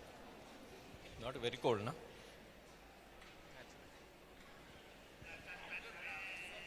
So thank you for that high voltage energy. So the question now that we want to ask ourselves is, how can we go through our life with such energy when we are constantly being put down? When we are constantly being told you are an ugly caterpillar or an ugly frog. I'm sure you have heard the story of the frog and the prince. And we saw what Jesus did. He turns around and asks, so what? I'm a caterpillar, so what? I'm a frog, so what? And we were asking ourselves, how did Jesus get that courage to say, the energy to say, so what? And defy all that was spoken about him. First thing, as I said, is his sense of self. He knew who he was and what he was. Now, what are we, my dear friends? What are we? I think as Christians, and I believe all of us are Christians here, even if we are not Christians, It is good to look at what God Himself said. Our energy should come from the truth about ourselves. Our energy should come from the truth about ourselves. And what is the truth about ourselves?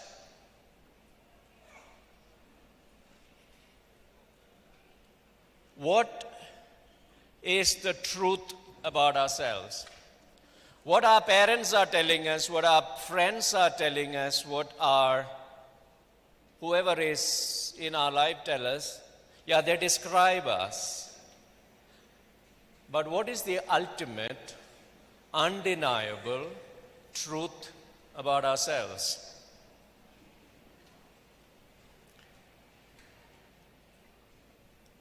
And this truth is God's truth. And what is God's truth about us? Anybody knows?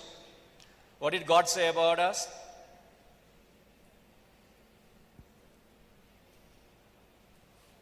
Nobody?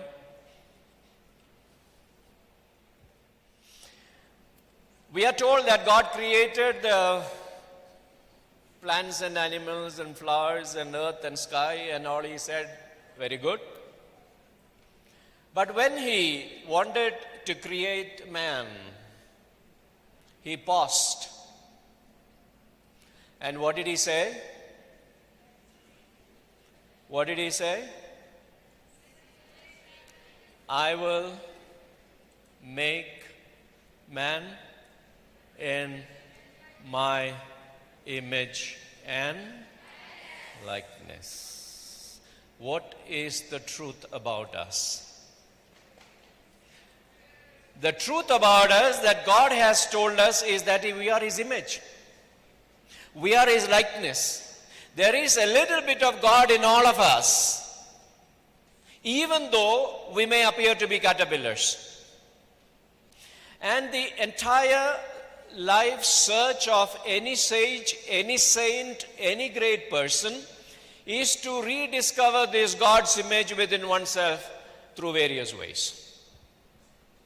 And once we believe that we are the image and likeness of God, we can turn around and say to somebody who tells us, you're ugly, so what? So what? We can turn around to somebody who tells us you are a failure, so what? We can turn around to somebody who tells us you are stupid, so what? I am the image and likeness of God. And that is the first fundamental truth about ourselves. If we hold fast to that, nothing else can shake us. That is our first sense of self. That is our first sense of self. The second sense of self. So what is the first sense of self? What is the truth? I want to hear it said loud. What is the first truth about ourselves? I, not we, I am the image and likeness of God. Let us say it loud. You are stupid. So what?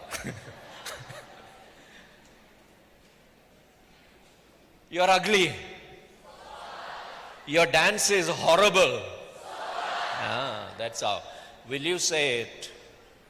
Will you say it when your dearest friend comes and tells you, I don't love you anymore?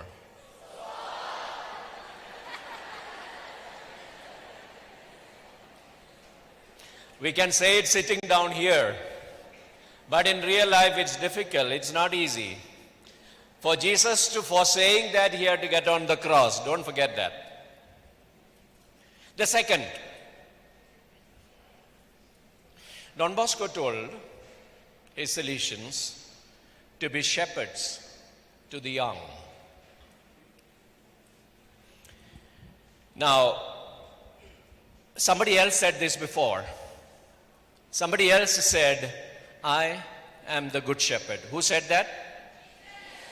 Are you sure? When did he say that? When did he say that?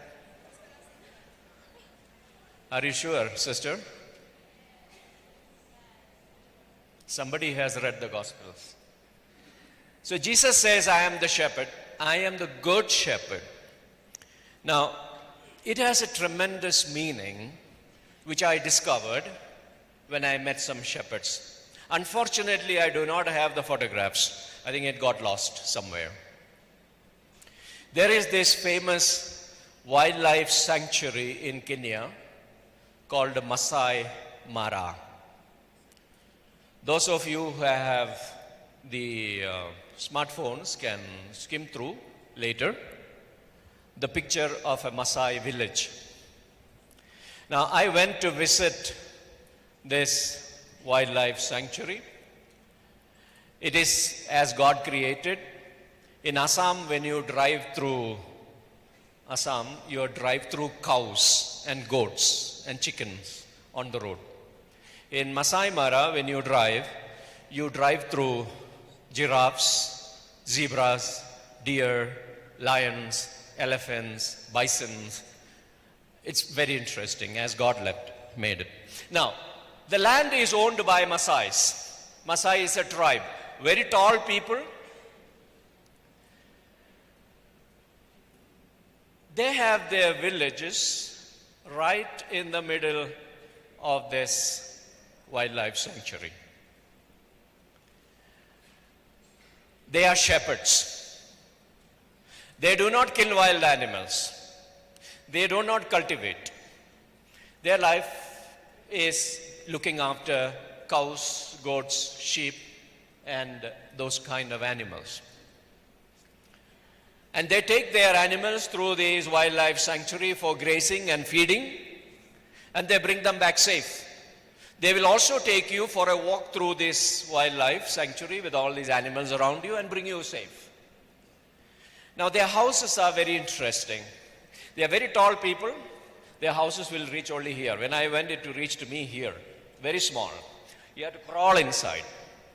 Their houses are arranged in a big circle. And the whole village is a circle with a fence around it made of bamboo, tree branches and thorn bushes and things of that. No concrete structures. In the center of their village is a huge open area, maybe bigger than this. Big circle.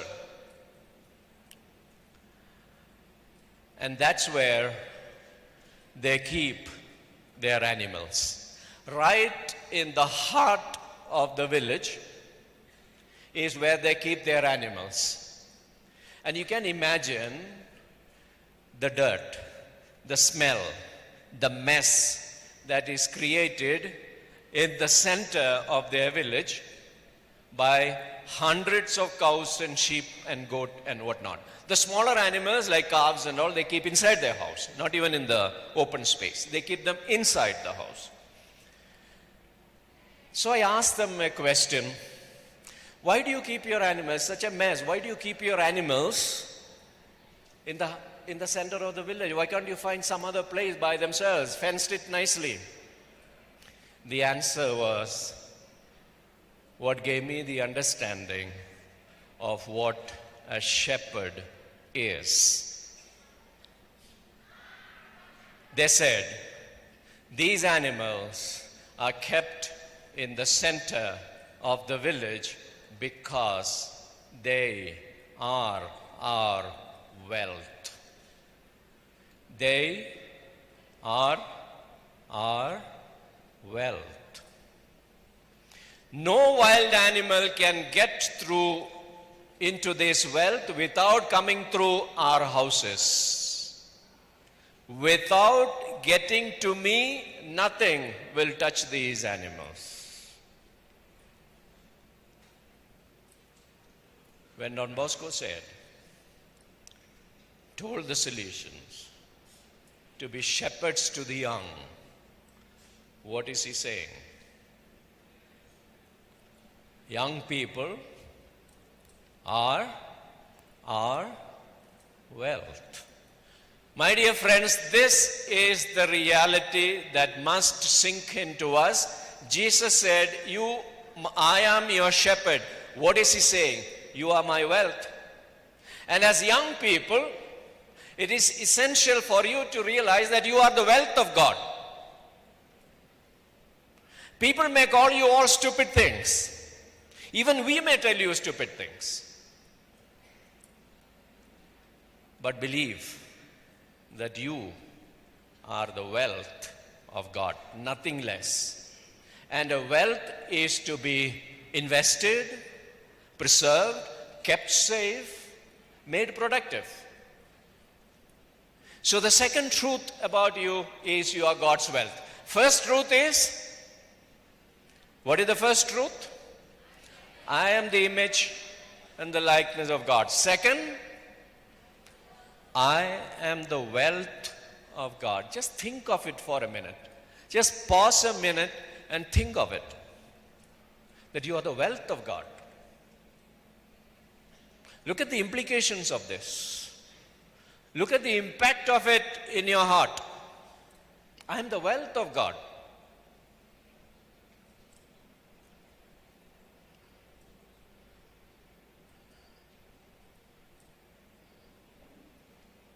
And I am especially a dear wealth when I run away. When I do stupid things, I am especially dear to him. This parable of the lost sheep. What did the lost sheep do? He ran away, is it not?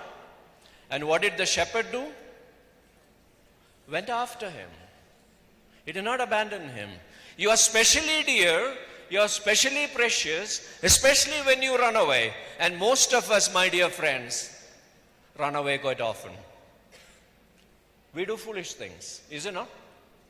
We do foolish things. We do stupid things.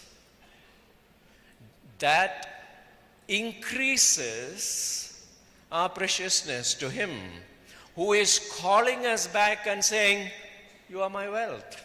I want to keep you close to me. I want to keep you at the center of my life. You are not fools. Do not believe anybody who tells you you are good for nothing. Whether it is your parents, your dearest friends, your teachers, even if the fathers and sisters who are dealing with you say you're good for nothing, don't believe. But turn around and ask. What will you ask? So what? So what? That is important. And there is a third thing. So we heard about what God has said. I am the likeness and image of God. We heard what Jesus says. You are my wealth. I am your wealth. And we are here, sitting here, celebrating 100 years of Don Bosco's arrival in the Northeast. And what does Don Bosco say about you as young people?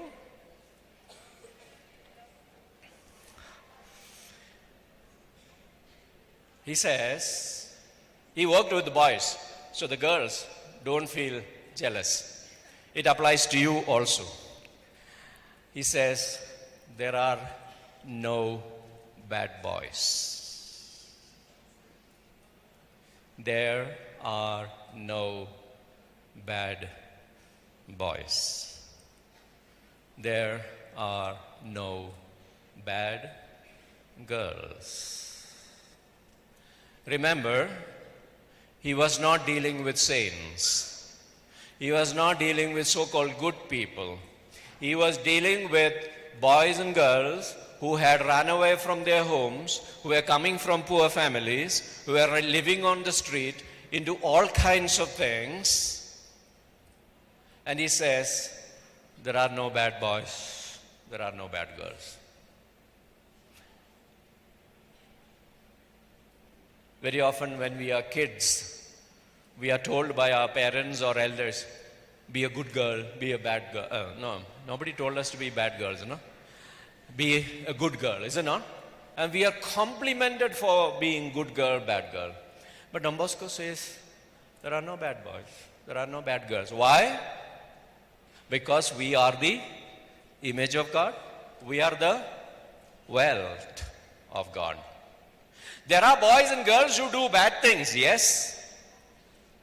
Like the sheep that runs away, there are people who do bad things. That does not make you bad. That does not make you bad. And that's the reason why Don Bosco was very, very keen to provide space for young people, especially the so-called bad ones, opportunity to get educated, get skilled, and find their dream, flying. So 3 truths about ourselves. First one, say it loud. Louder. Brother Kurianus, please make them say this. Your voice is very powerful. I feel shy now. What should I say? What are the 3 truths? Make them repeat. You can make a song and dance of it also. Not only my voice, not only the voice of Father, I want to hear the voice of one of you. Please raise your hand. So that, okay. Let me listen. Father, the first sentence. We are all boys. Boys and girls. Raise your hand. First sentence is from Father. What is that?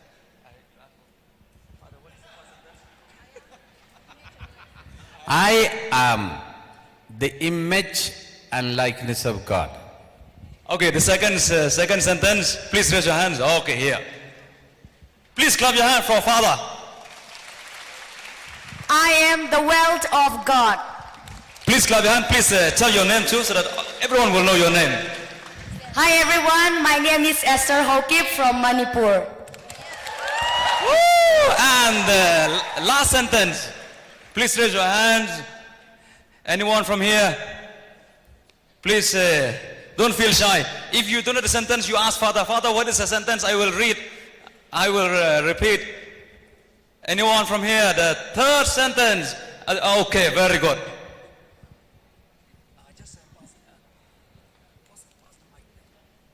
And mention your name too.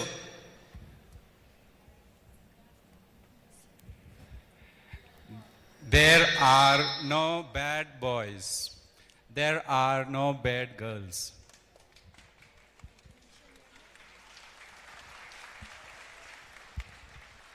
Louder round of applause to all the 3 of them. Okay, thank you very much. Thank you, thank you.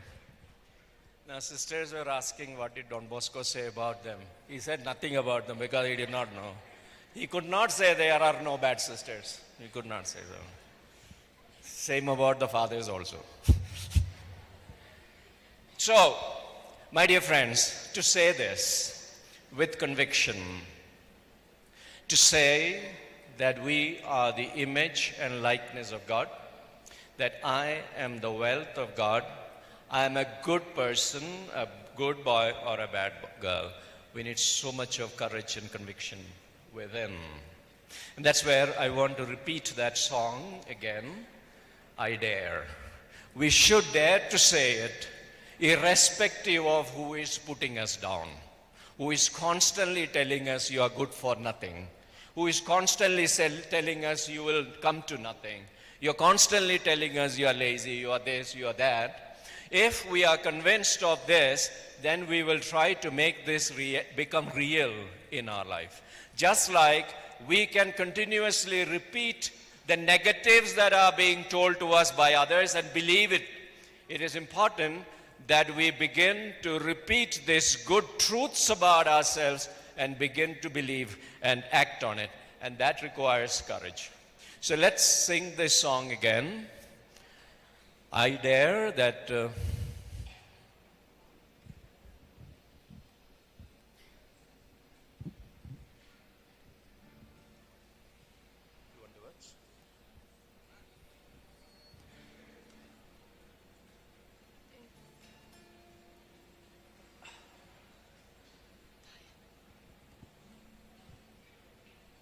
Can we have the words on the screen?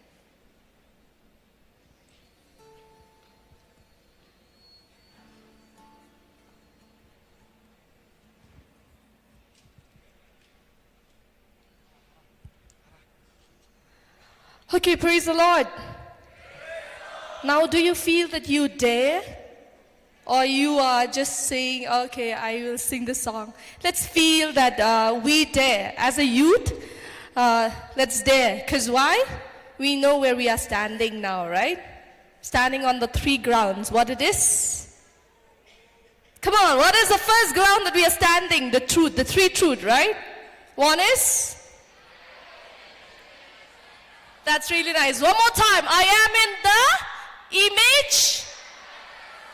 And the second truth. Do you believe you are the wealth of God? Are you sure? Okay. And the third one? We are not bad. Come on, we are not bad at all, okay? There's no bad boys and girls. So let's sing the song together.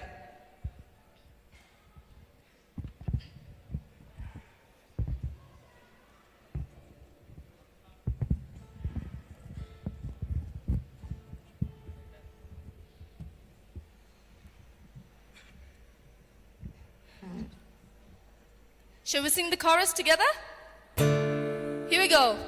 Whoa, whoa, whoa. Sing it loud. Whoa. One more time. Whoa, whoa. Let's put a smile and sing.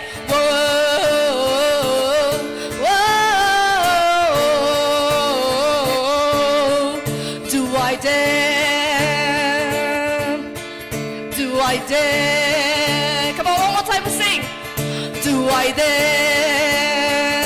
Louder. Do I dare? Whoa.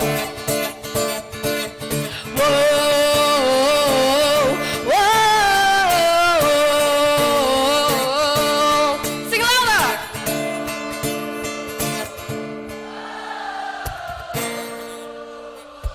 One more time. Whoa.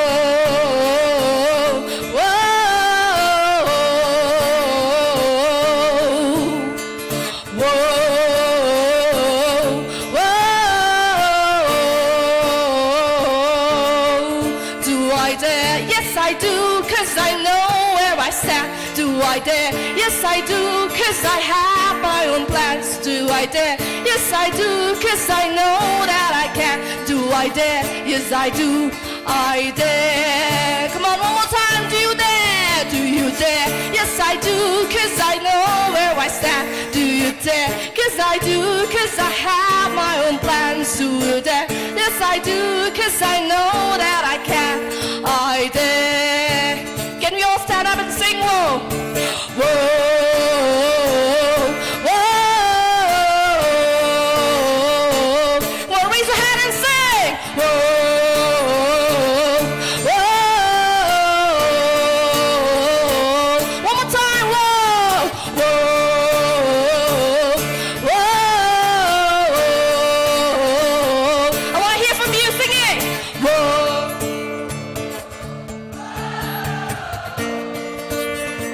Do I dare?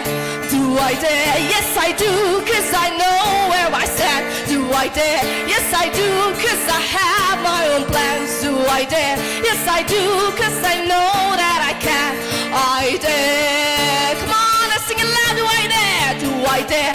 Yes, I do, 'cause I know my... Nice.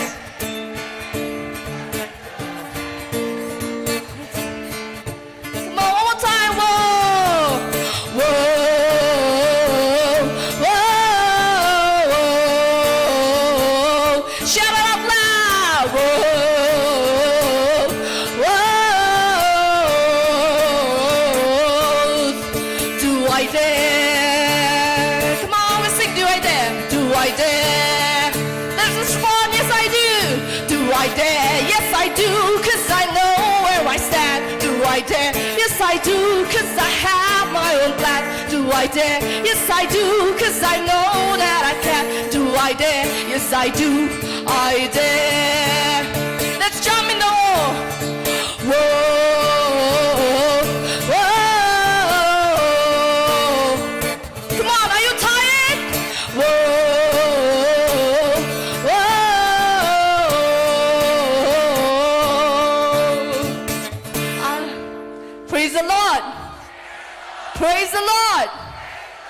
you get the song?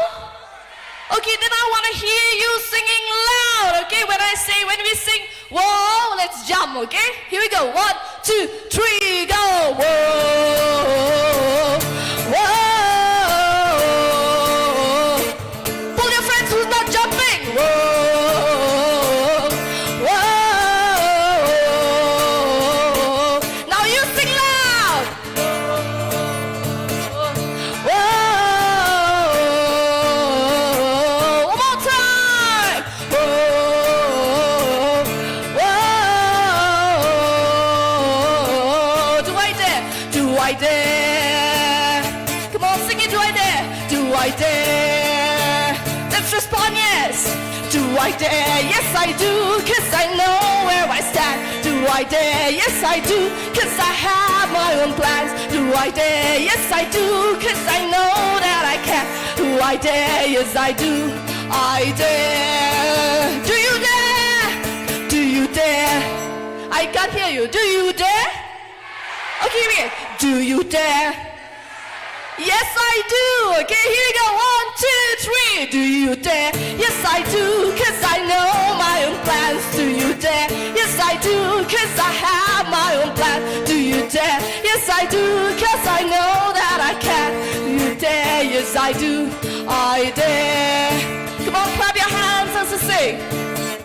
I dare to act like a thinking human being with my head on a straight, priorities clear. I dare to act like a person who can function, who is in control, and who is always sincere.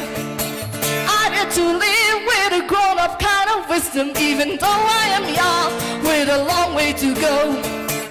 I dare to live like I care that I am doing, even when someone else tries to mess with my show. Do you dare?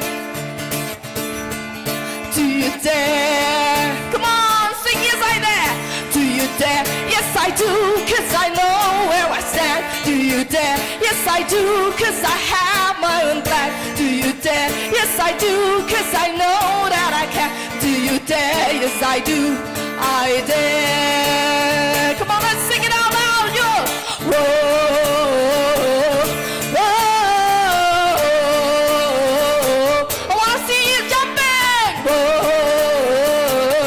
whoa.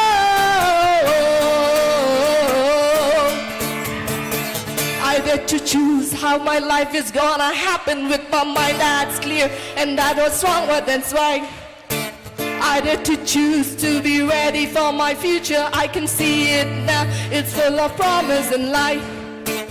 I dare to live with the knowledge that I matter, and the choices I made are the best one for me. I dare to live with integrity and honor, and the vision for things I would possibly be.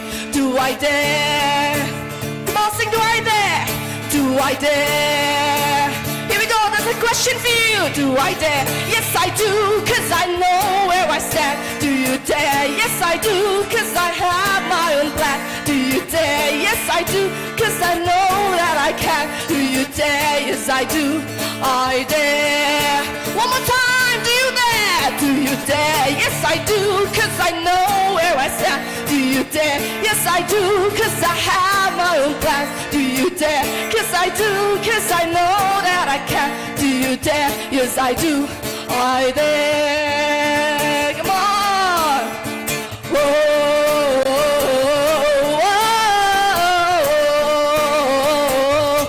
Jump higher. Whoa. Whoa. One more time. Whoa. Whoa. Whoa. Whoa. Ah, praise the Lord.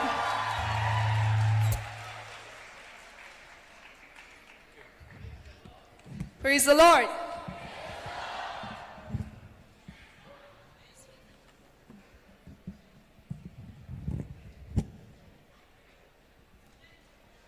Thank you. Now that you have sung I Dare, I want you to do something. Can you all please stand up?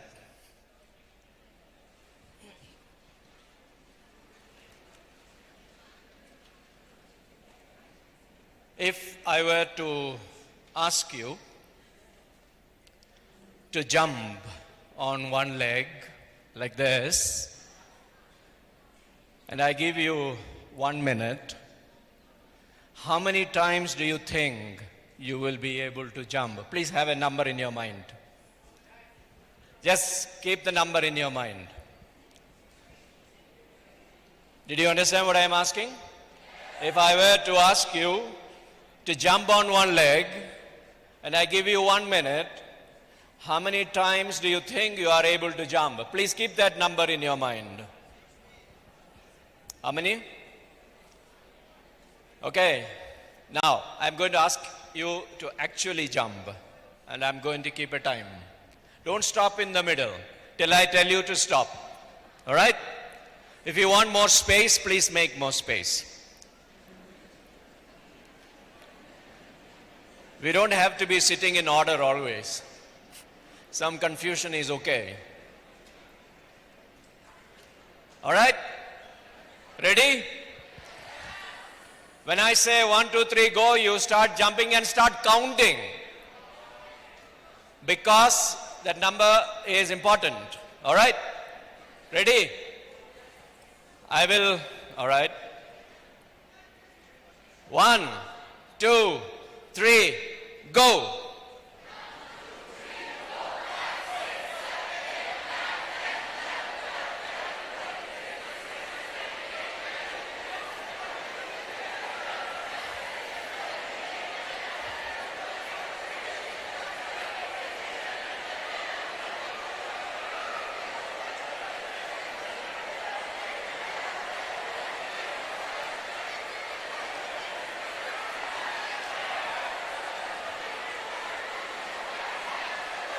Okay, stop.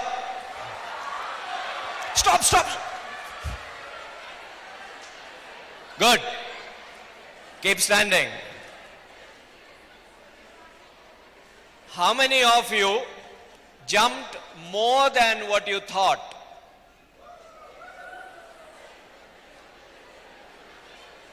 How many of you jumped double the number that you thought?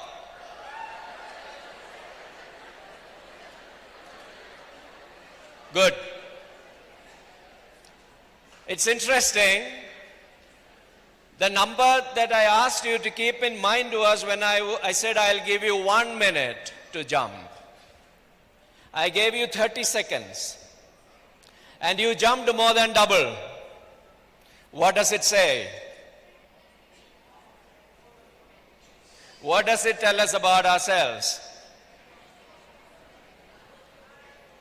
What is holding us back on the, can we have that snail? Can we have, please sit. Can we have the snail on the screen?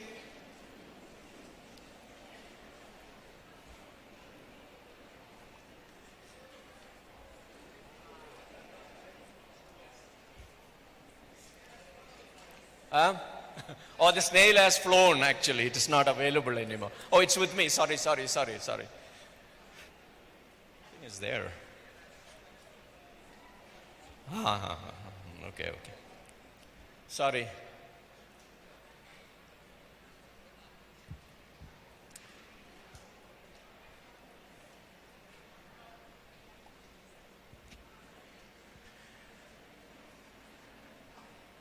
Now look at what we just now did. Very often we put limits on ourselves. Even a silly thing like this, jumping on one leg. We never thought we could do much more than what we are thinking. On a silly thing, absolutely meaningless thing. It doesn't matter what record you break by jumping on one leg. It doesn't matter at all.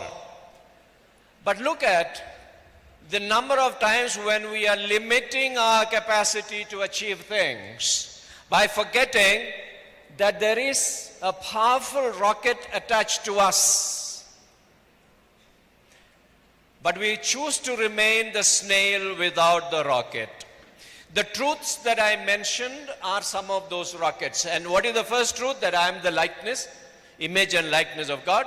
I am the wealth of God, and I am not a bad person. I am a good person. That is part, and that's where we get our balance. That's where we get our strength to fly. When others are putting us down completely, constantly, these truths are the rockets that will help us to move. I want you to do something else now. Please stand. Again.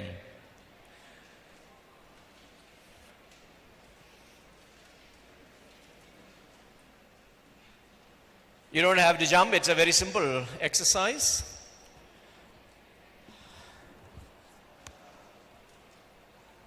Please hold your hands in front. Please fold the fingers and keep these.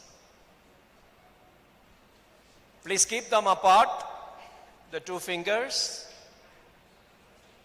Please keep them apart a little bit. All right? Now, please close your eyes. Keep the fingers a little apart. And imagine, please close your eyes. Don't look at me now anymore. Now it's your imagination. Just imagine that I am putting a very strong rubber band across these two fingers.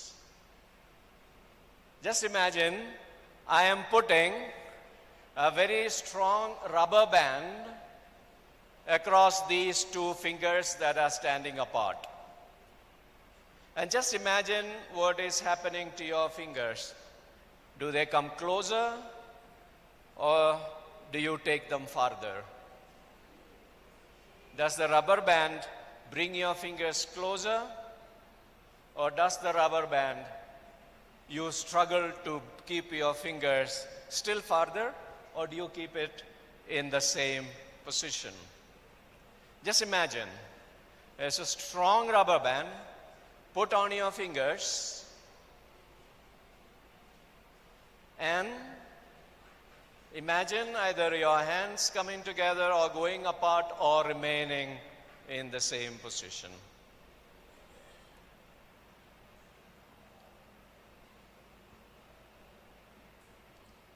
There is a strong rubber band around those two fingers that you are keeping apart. And I am putting it on for you. Where does your finger go? Together, farther, or remain in the same place? Can open your eyes. How many had their fingers coming closer? Please lift your hands. How many had their fingers going apart? More, farther. Okay, good. How many had their fingers in the same place? Good.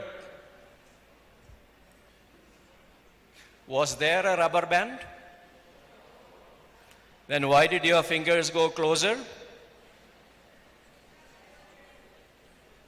Huh? Say it again. Why did your fingers go farther?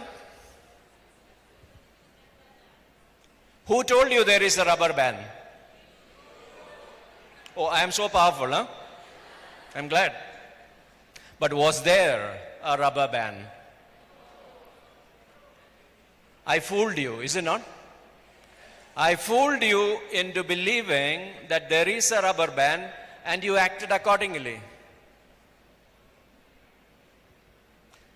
You know, one of the things that is being told about this generation is that they are very decisive, very self-affirming, and very capable of making the right choices. Are we really? Are we independent? Are we deciding things by ourselves or being manipulated by people like me? Please sit. Silly exercise again. Who is influencing our actions? Who is influencing us? I was checking when I saw the topic Youth Today. I was searching for things, and it was interesting, and this was also surprising for me. Most number of researches on young people today are done by business houses, media companies, consumer product companies, to understand what are the trends that they can create for young people and how they can sell things to young people. Most number. Who decides? I told you about this. And we think we are making correct choices. We think we are deciding by ourselves without realizing that we are being constantly manipulated by someone behind us, pulling the strings, putting a rubber band on our fingers, on our mind. So you wake up in the morning, and what is the first thing these days people do when you wake up, especially if you are young? What do? It's not about brushing teeth and taking bath and all. What is the first thing you do? Check the phone. For what? To see how many likes you got? See how many friends have responded to your message? See how many updates and notifications you have got? And then what happens? Who is deciding your day? You or those notifications? There was an article written by one of the employees of Facebook who resigned, and he was describing how they are making all these apps as addictive as possible, designing the apps in such a way with the ease, with the colors, to make young people addicted to these. And this is one thing that characterizes the young people of today. Addiction to media, to technology. So the first thing in the morning, phone. I'm sure sitting down here, some of you have updated your status. I'm sure some of you will have done that. Because that is the world that we live in. So much so, I don't know how many would have checked their phones at this time, in the time that we are talking. Who is controlling our lives? Who is controlling, deciding what we will buy? Amazon? Flipkart? The brands? Where is our choice? We are being constantly manipulated by business houses, media industries. So we get hooked and we think we are an empowered generation. No. Our empowerment will come when I am able to say, no, this is what I need and I will get what I need, not because there is a discount, not because it is cheap, not because it is available. That wouldn't be, then we are not in control at all. And that's what is happening today. Are there times, and we can see young people active on the phone, midnight, 3 o'clock, 2 o'clock in the night, there is no sleep. There are people addicted to games. I don't know if there are anybody here. Would any of your parents, now you all came for this youth camp, did any of your parents, before you came, call you and say, my dear girl, my dear boy, come, and he buys you 2-3 bottles of liquor and say, okay, you put it in your bag and have a good time with your friends? Did any of you do that? Did your parents do that? Such bad parents, no? Nobody did. And yet, your parents have bought for you a mobile phone which, while using, creates the same enzyme in your mind as you drink liquor, as you take drugs, the same pleasure hormone, dopamine. So in your pocket, actually, you are carrying a liquor store. Nice, no? And we are controlled by it.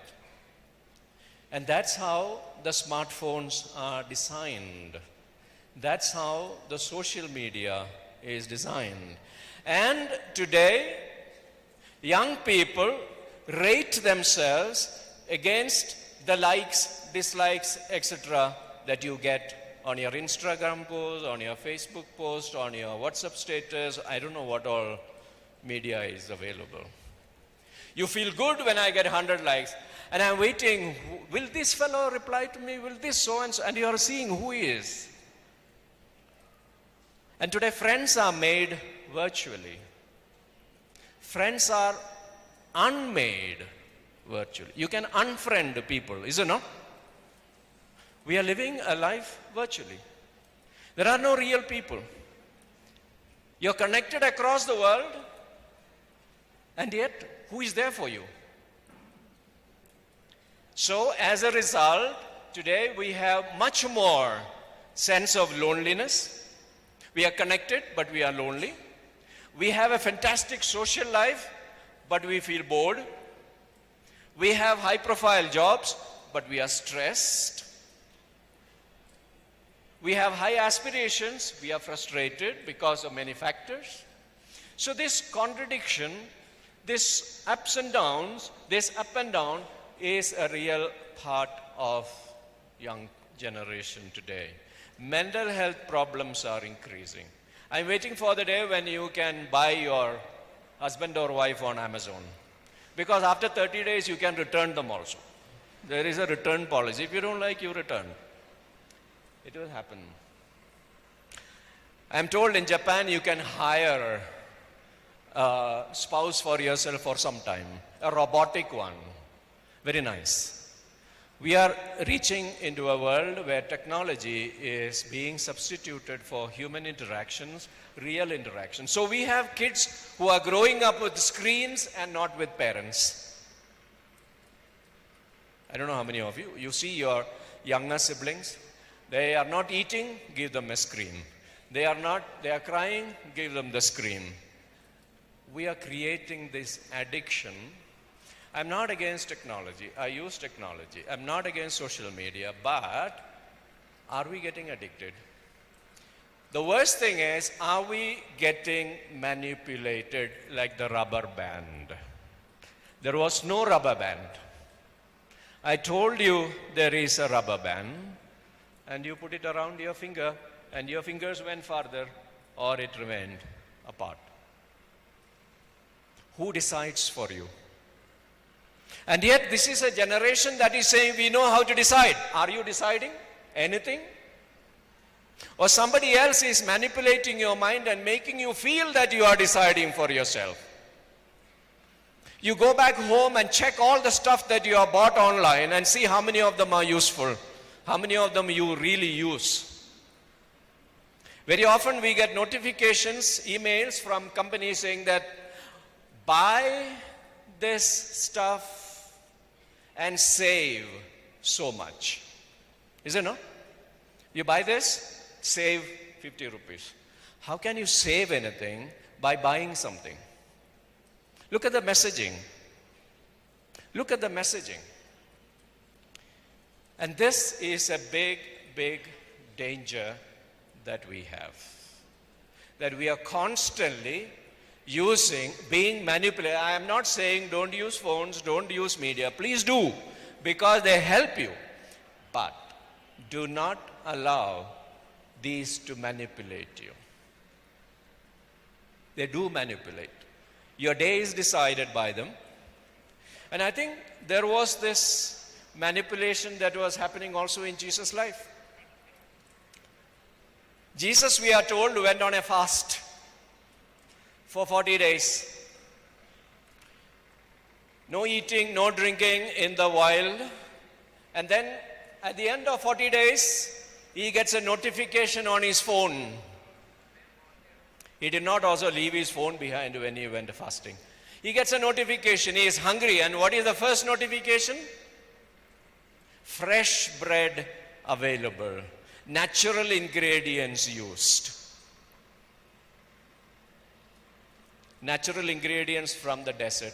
The stones can be turned into bread. He was keen on doing something in that desert, and then there is this distraction that is coming, which suits him. And today, the companies are sending us notifications depending on the kind of things that we want to see. And Jesus gets this notification, bread available. What did he say? He did not fall for that notification. He did not. But they don't give up. The companies don't give up. He gets a second notification. Become a celebrity. Show yourself. Do a stunt. Go on top and jump down. Angels will protect you.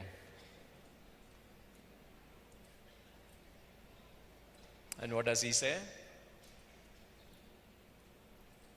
Don't tempt. Then it is not given up. Companies don't give up. He gets a third one. All power, all riches, plenty of money will be yours. One small thing only you have to do.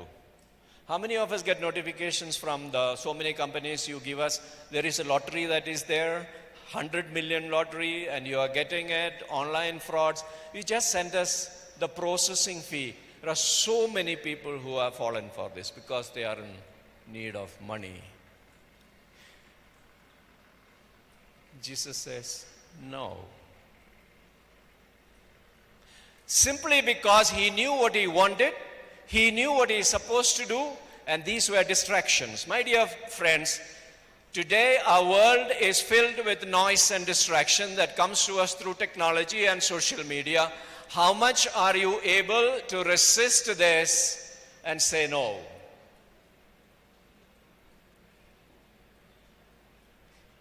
Otherwise, we are constantly being manipulated. And for that, we need to stand strong on who we are. And that is the sense of self that we are talking about. And the sense of mission that we need to have.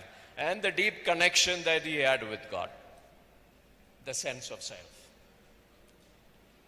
Do not be manipulated by people, media, that wants to take advantage of you.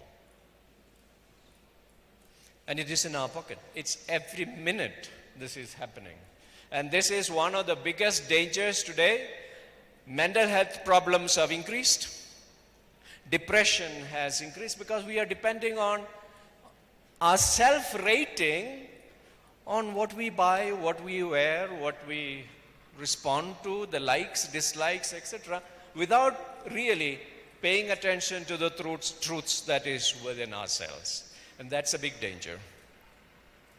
And all our heroes, heroines, the so-called influencers are manipulating our minds. Last year there was the suicide of this one actor, no? What was the name? Sushant Rajput. One message I got soon after that from one person, one young girl. I got a message from this girl saying, "Father, suicide is beautiful." Suicide is beautiful. After this guy died. Because suicide now has become a celebrity event. It became a celebrity event. And all of us would love to be celebrities. So suicide has become beautiful. Mental health issues have increased because of this constant bombarding of our minds with images with messages, with invitations to cater to the needs actually which we don't have. And I think this is something that we need to take very, very seriously as a young generation that wants to make an impact in life and to fly. Do not get addicted. What is it that we want in life? So we are talking about the messages that we need to have. How we will be able to turn around and say, so what, to people who are constantly putting us down. Till what time is this? 12 o'clock, half an hour more. Yeah. So that is about ourselves. How we need to root ourselves on certain truths that cannot be disputed. One is the image of God. I am the wealth of God. I am not a bad person. I am a good person. We should not get manipulated by things that we do not need, by companies that want to make profit out of our vulnerabilities. Then there are certain pain points that this generation has. One is economic security, which comes through employment.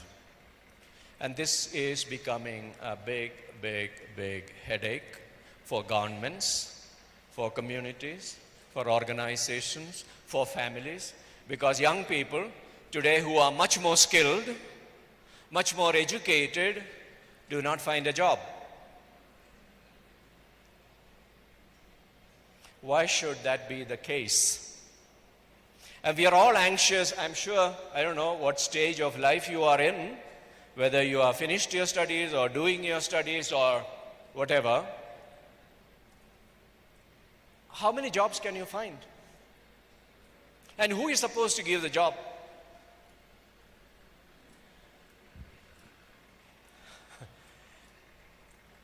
And the funny thing is, these so-called young people, much more educated than their parents, much more educated than skilled than their parents, do not find a job and depend on their parents for money, for sustenance. This is very strange. And I have asked a number of young people like this who are sitting at home after having qualified well, sitting at home, not doing anything, looking for a job, going for coaching to all centers and failing repeatedly. I asked them, what do your parents do? And in most cases, they are farmers. They run a small business. They have a salaried job. Some of them even go for daily labor. How come this young person who is much more skilled, much more knowledgeable, much more confident about himself, depends on a father and a mother who is doing agriculture which he does not want to do? It's a very strange world. What prevents this boy or girl doing what their parents are doing to earn their own livelihood? Why can't we create our own ways of earning a livelihood? And this region of ours is blessed with natural resources which are so very good. Our people have skills that are so very native. Why are we forgetting this and saying, no, these are primitive? These are not according to the status. I have done post-graduation, therefore how can I touch the plow? How can I cut bamboo? It's very strange. And yet no shame in depending on parents who are doing this and earning a pittance, adding to their frustration, adding to their discomfort. Can we, as this generation, find our own ways of creating employment for ourselves? Look at entrepreneurship as an option. Starting your own. We can't depend on government. Yesterday the Chief Minister was here. You could have asked him, how about jobs for us? He would have opened his eyes and say, I can't give you all job. And yet Northeast India is one of those regions where everyone is looking for a government job, security. The first missionaries had a motto called Dare and Hope. And I think we need to recapture this in our own personal lives. Start something on our own. We have enough natural, there is no status business. The worst status that you can have is when you are dependent on somebody else, and especially on parents who are struggling to make a living.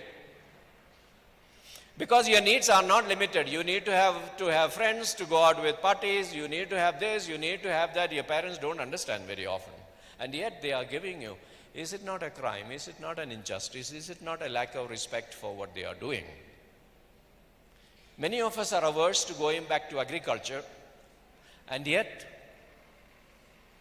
if we do not get lunch today after this session, what will you do?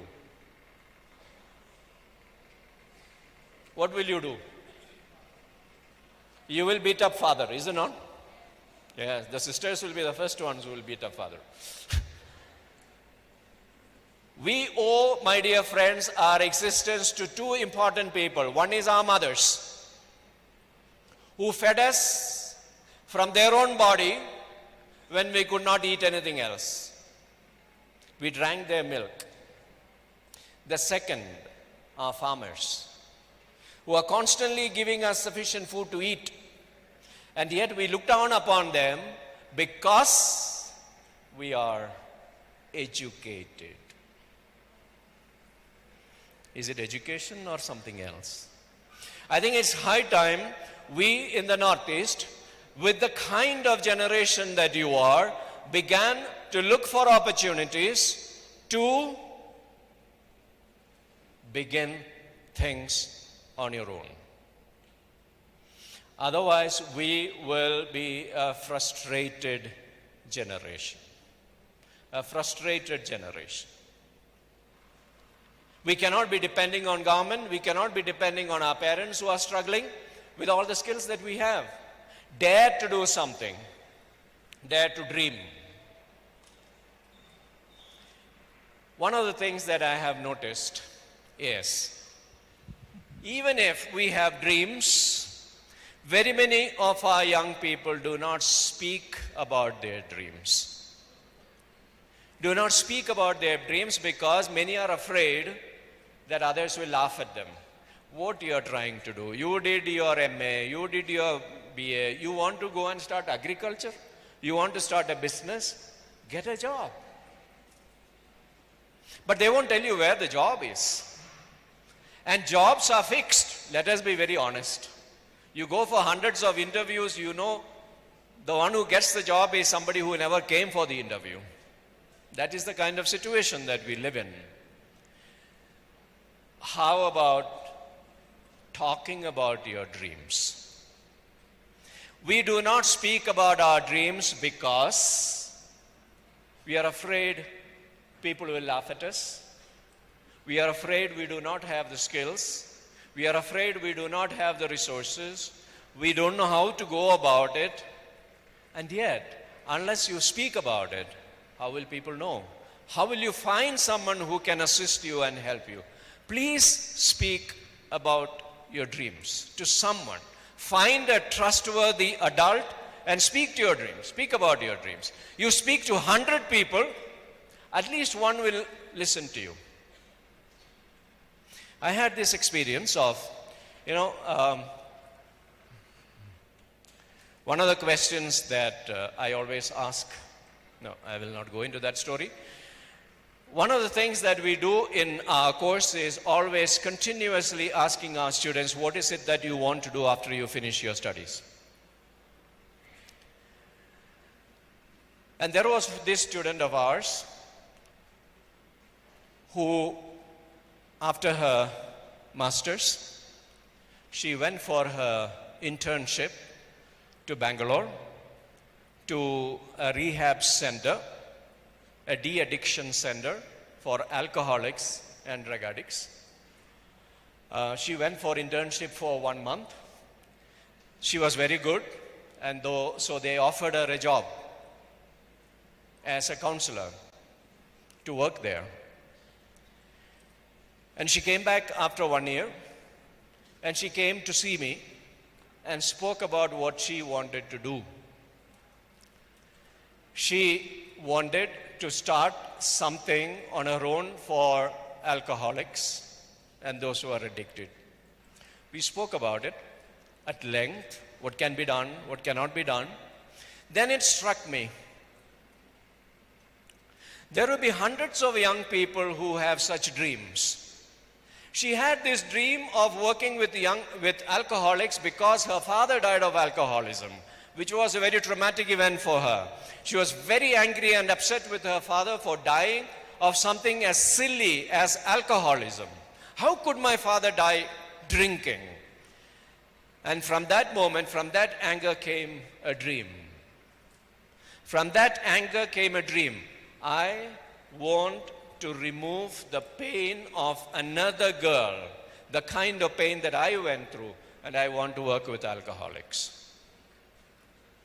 Share your dreams. Now you might ask, what did I do with that dream? We started a project. Because the question that struck me was, should young dreams be allowed to die? We started a project called Youth Involve, because on our logo there are 3 words: inspire, innovate, and involve. Involve is the last stage. We started a project and I announced it as an award because I had no money. So I committed myself publicly saying, anyone who wants to start something on their own because of their own deep experience, we will give you a starting grant of 1 lakh. And then we will support you still further. I didn't have money, so I publicly committed myself, and we were able to, I appealed to my friends, some organizations, and we were able to give 3 awards in the first year. Today, after 7 years, we have 31 organizations across Northeast, started by young people who have grown.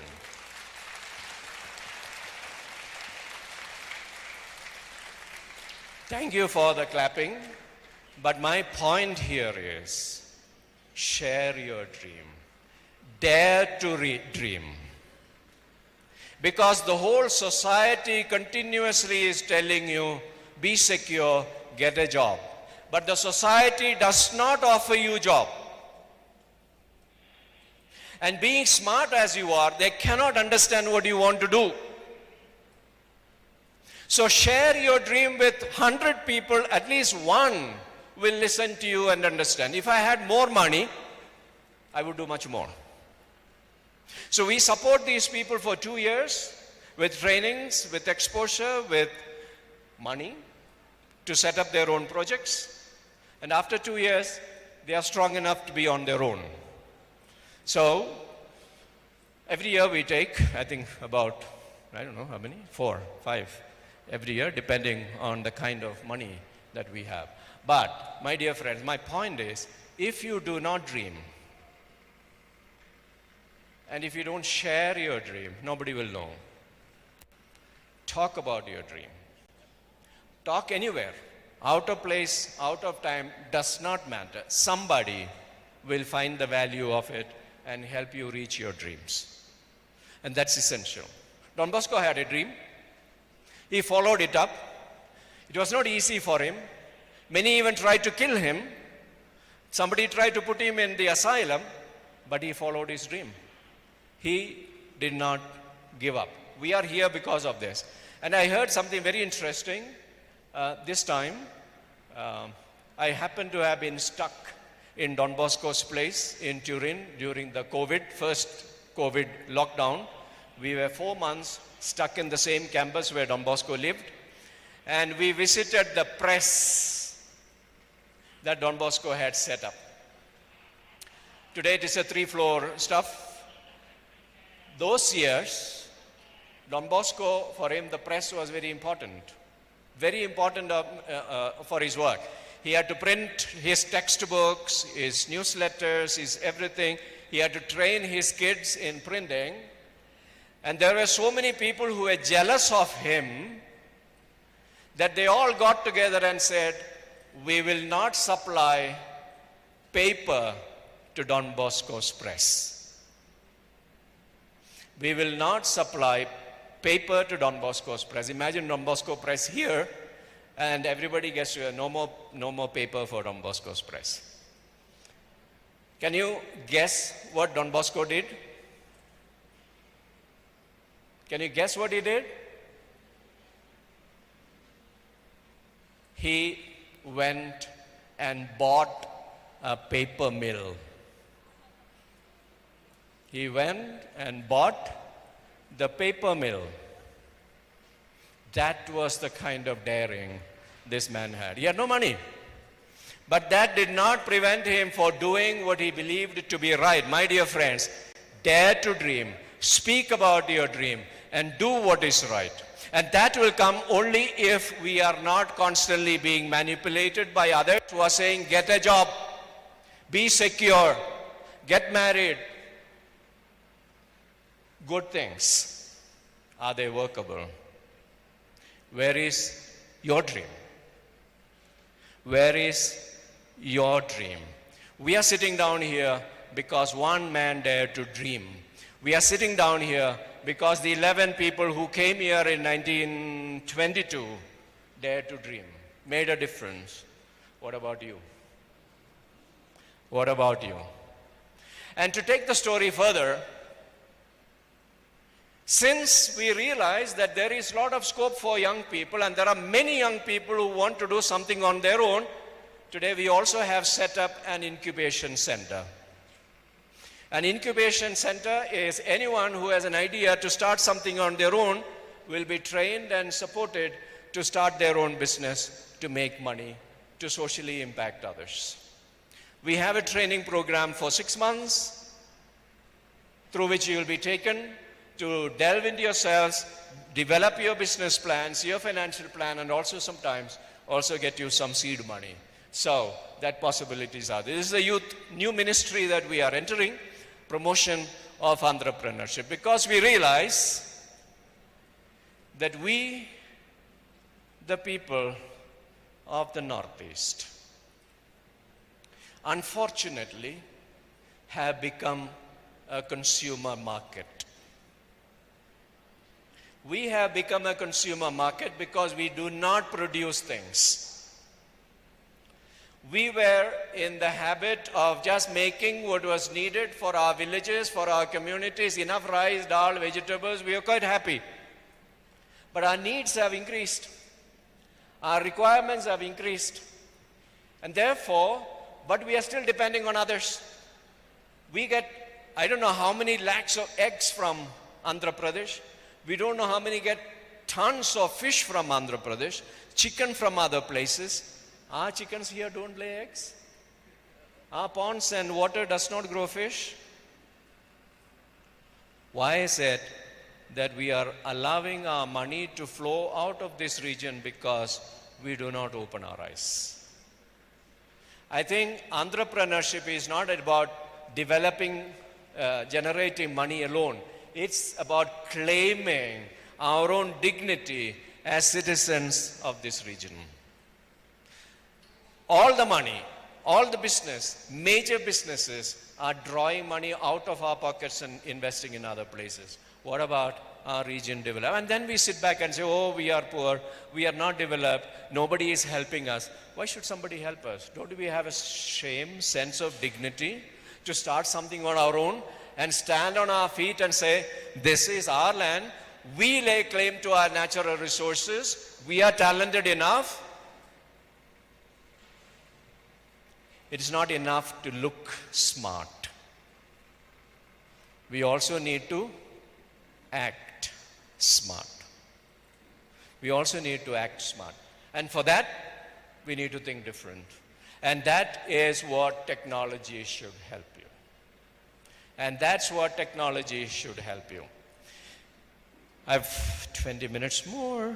There are a couple of things that I want to highlight before I'll just pick and choose. Yeah. You are also a generation. This is also part of the regret of the adults like us. You are also a generation which is not sure about your future. We are not sure if the next generation will exist because of the impact of the environmental degradation and climate change. You are the biggest victims of this. You are not sure what your future holds. Already some regions of the world are either becoming too hot or too cold, floods, cyclones and whatnot. And it is interesting to see how young people are leading the movement against climate change. And I think you as the young generation has the burden of the sins that we adults and previous generations committed and make things better. And that's a very sorry legacy that we are leaving you. But unless we take it up rather seriously, we are not sure if you will live to see 50 years or 60 years hence. And climate action is something that we need to invest a lot in this region, which is still a hotspot for biodiversity. And I think that is something that we cannot forget. And the last thing that I want to say is, we are a generation that is very distracted with a lot of things. Please make time for silence. Please make time for silence every day. It could be meditation, it could be prayer, it could be listening to music, a soothing music which takes your mind to something that helps you to look inside. In this confusion and frustration in which we are living, it's essential that we have time for silence. To ask ourselves, what is it that I want? Where should I go? Whose help should I get?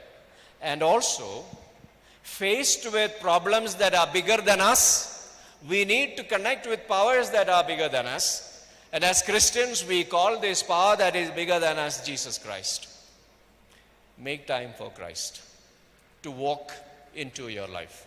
He's the one who is telling us, you are my wealth. He's the one who is telling us to ask, so what? When others put us down, make time for him.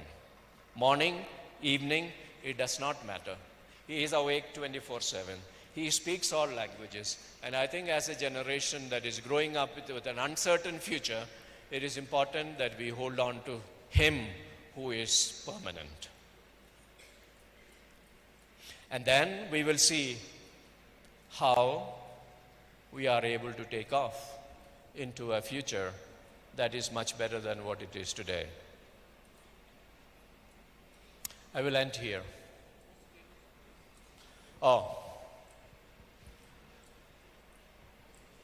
But I'll end with a song before we can ask questions. Can we put that second song?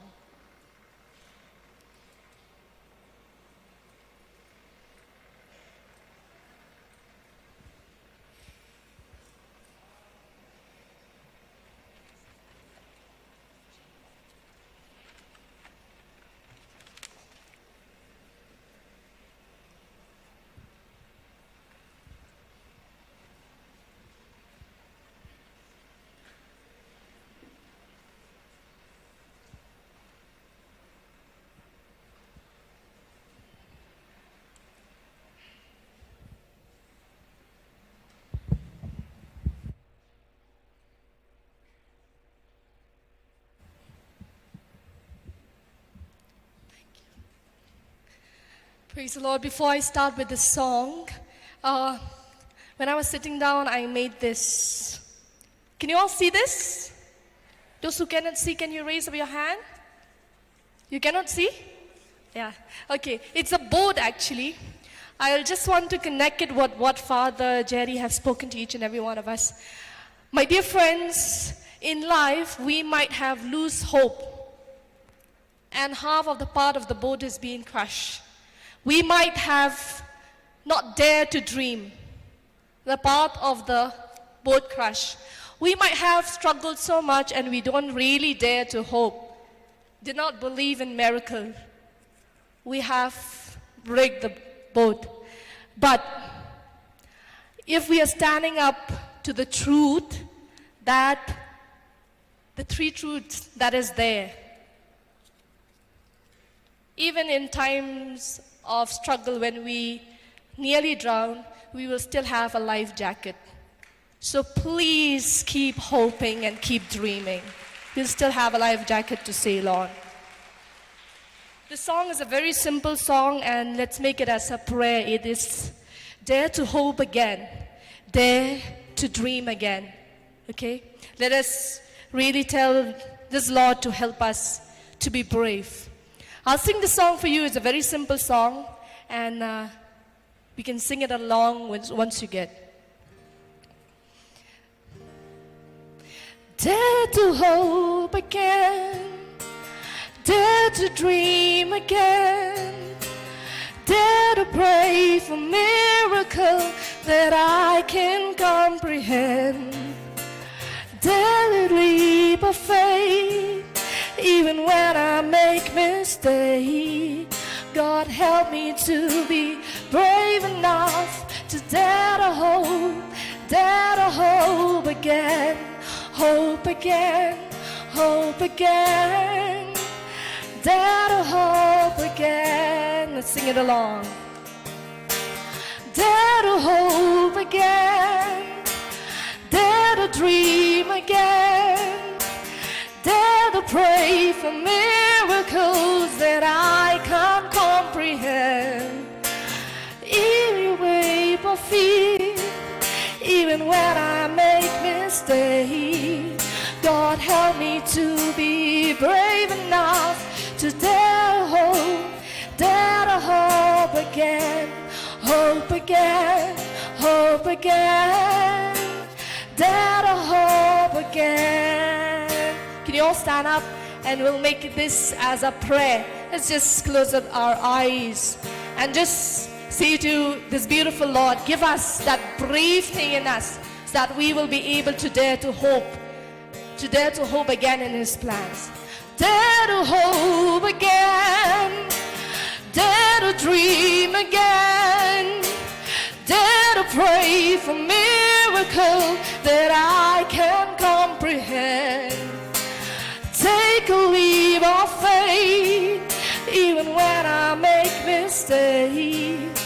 God help me to be brave enough to dare to hope again, hope again, hope again, dare to hope again, hope again, hope again, dare to hope again. Just close your eyes. Everyone close your eyes and let's really pray that we dare to hope again. Even many times that our dreams might be shattered. Maybe our elders have shattered our dreams when we were sharing with them. Maybe our friends has said, oh, come on, this is just a silly and a stupid dreams. But let us make a promise to the God who made us in His own image and likeness. Let us make a promise and say, Lord, you kept me for a purpose in this earth, to dare to dream what I have. Just listen to the song, listen to the lyrics and say, Lord, this is a prayer that I want, to dream again, to take the leap of faith. Help me to be brave in that, Lord.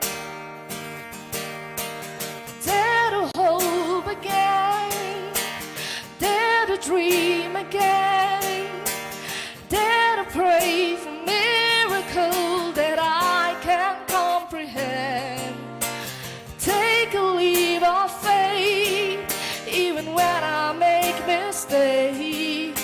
God help me to be brave enough to dare to hope again, hope again, hope again, dare to hope again.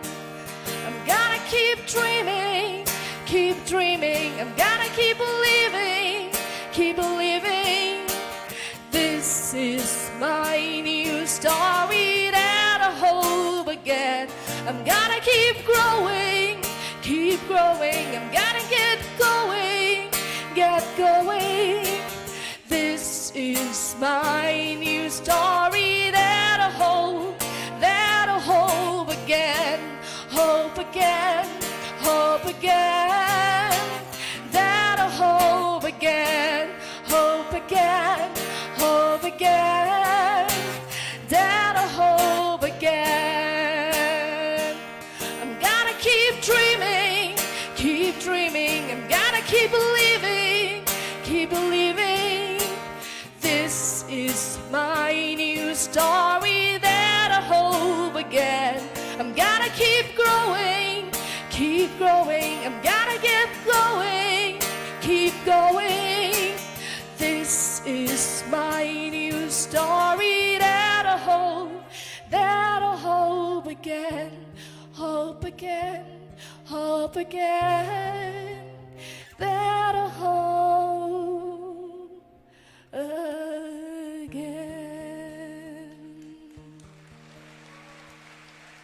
Praise the Lord.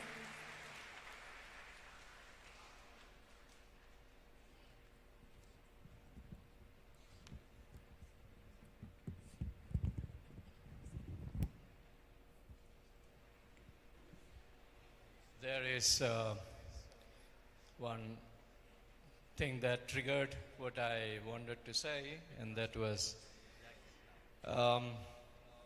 even when I make mistakes, dare to hope again. And I think it's important for us as young people to realize that we are not perfect. There is nobody who is perfect.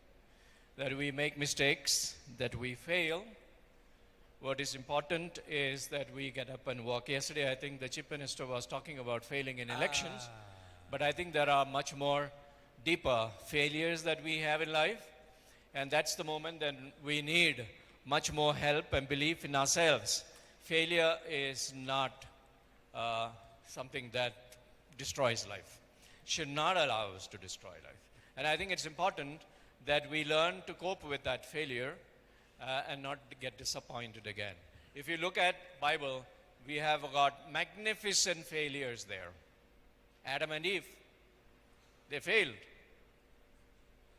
God had tremendous expectations of them, saying that I will make them in my own original image and likeness. And what did they do?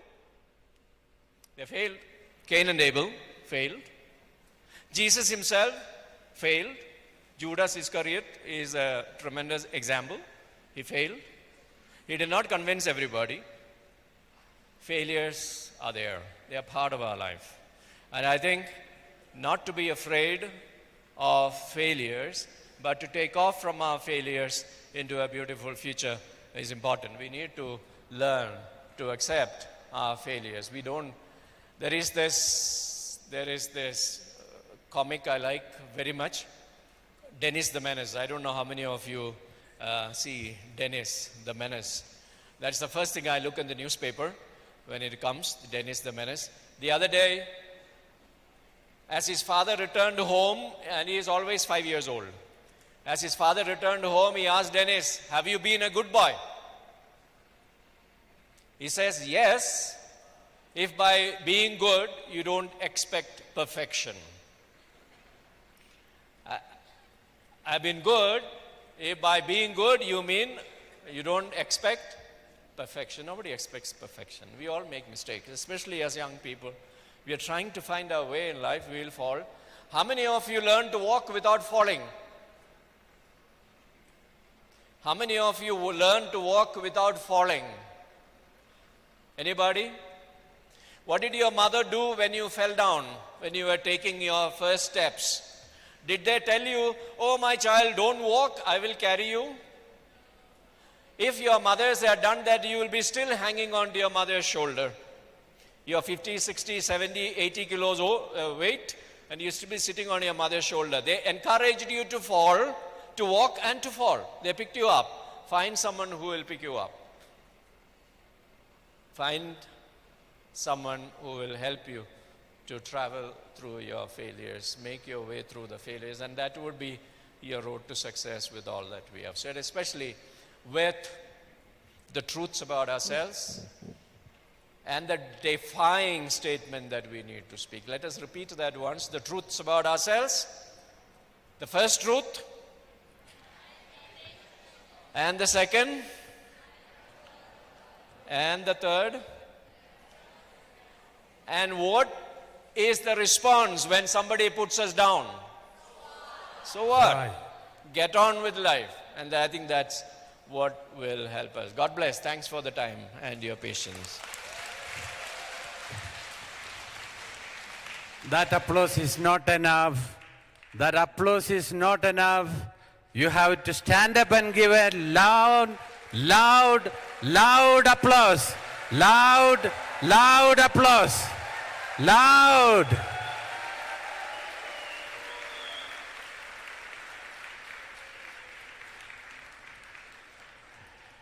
Father Jerry, thank you for and together with Duffy for keeping us alive, keeping us awake all through these past 3 hours.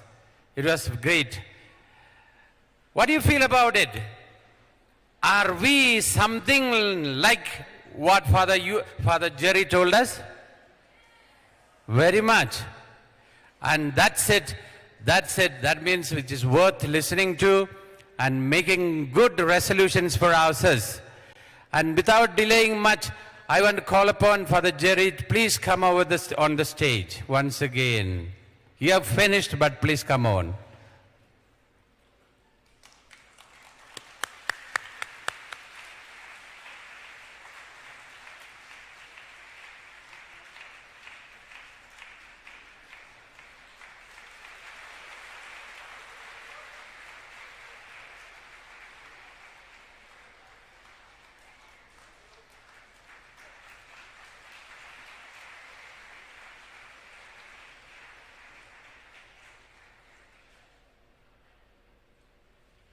Thank you, Father Jerry, once again for that wonderful session that we had this morning, which kept us going all through. I call upon Royal to make the announcements.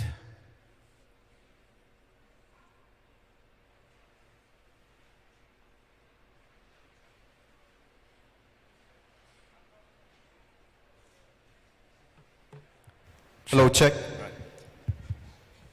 How are you, Shillong?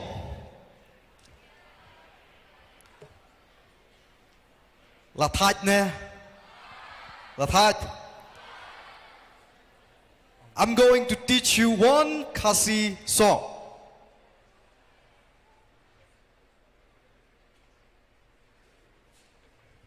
Okay. Before we dance again, I know that we are all waiting for that. I would just like to make a few important announcements. After this, we will not go for lunch as yet, because our rector major is coming in Don Bosco Technical School to inaugurate the stall and exhibition counters. So we will all proceed there for a 5-minute or a 10-minute maximum inauguration, and we will all come back here for the lunch. Okay?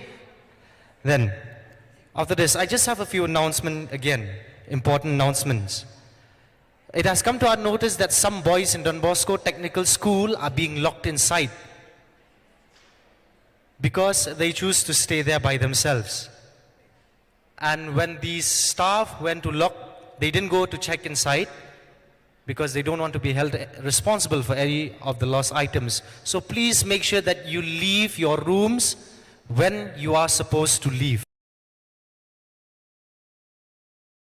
Kalekmen rakhedap shispasnem kajingyuk kajat ki missionary selection shispasnem minchwa hakilom bat kithem kathan chatei lammi ngi kari India khamtam lele hakilom khasi jaintia kalarhem hur menta kasngi ka arpunyo terik risau habau rector major Reverend Father Angel Fernandez Atime ulapoitop hamaulai provincial house hakapor lai baje no sngi.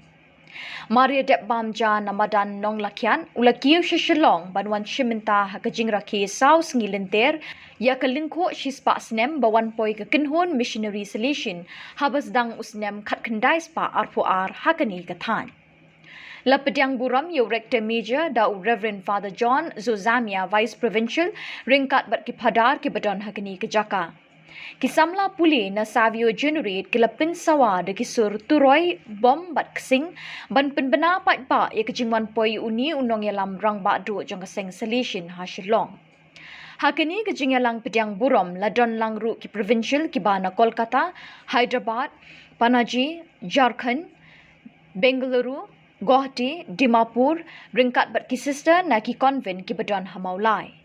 Hakajingkren pediang buram ya Rector Major Reverend Father John Zozamia Vice Provincial uloong bakajingrung jong pi minta kesengi hakani kepelau ying kelawan ra ekajingrem minsim habaro ki dukot jong keseng solution ki bedai ki kon jong Don Bosco bakot.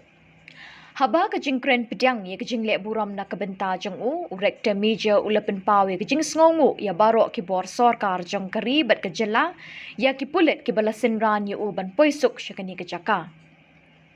Kumjuru, ulai kublai sngongo iki provincial kari India bat ya baro ki padar ki sistar bat ki samla puli na generate. Ula kublai sngongo kerpang yu Reverend Brother Kalambi uway na ki missionary ubarang teri haduk minta bat uba sanduri ki sap ki pong jong ka kenhun nong put nong tem jong ka savio generate. Uloong, bangidon ka daw ba ban aingo yu ublay ubala betin linti hasilinter ka linti ya jangi ban tray na kabenta jong bat kamtam na kabenta ki samla ban play kilat ki linti bakindon hakalaway bapernay. Ngidon hakmat jangi ban le ki kam jong ublay na kabenta ki para brew. Hakini kisngi banwan nginyather bat pliw jingmut halor kini ki kam. Stand up. Let us stand up. All of you stand up. Let's move your body. I know some of you may have been feeling sleepy. Stand up. Hands up. Hands up, everybody. Hands up. Hands up. Hands in the air. Both hands in the air. Shake your hands. Take out your jackets. Take out your jackets. It's getting warm inside. Take out your jackets. All right, I'm going to teach you one very simple Khasi song. This Khasi song is when people come to our houses. We are coming to the Celestian house. And when the Khasi community or the Khasi family have a guest in their house, the first thing they will do is Pindi Shah. Okay? Day na day. Day. Mo? Okay, tos ngap. But yang amo. Repeat after me. Wan kai shaying jongi. Shaying jongi. Shaying jongi. Wan kai shaying jongi. Bati sha shipela. All ready? Let's do it together. Are you ready? 1, 2, 3, 4. One guy shining, shining. Louder.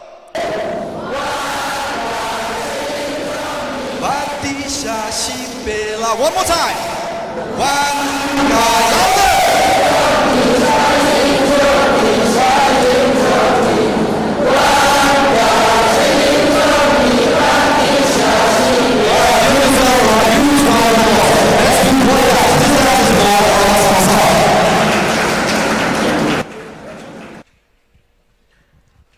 Are you ready? 3, 2, 1, Sabina!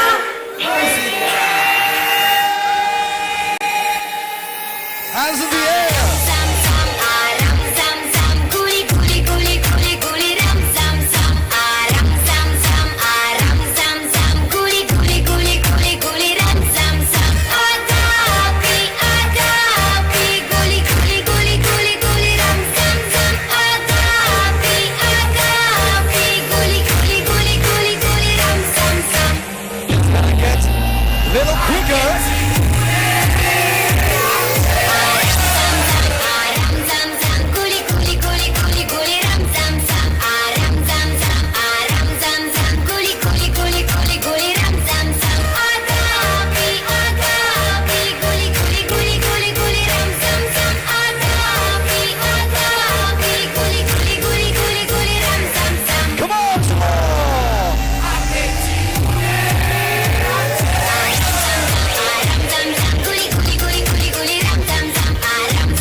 hands in the air, make some noise. Give yourself a huge round of applause.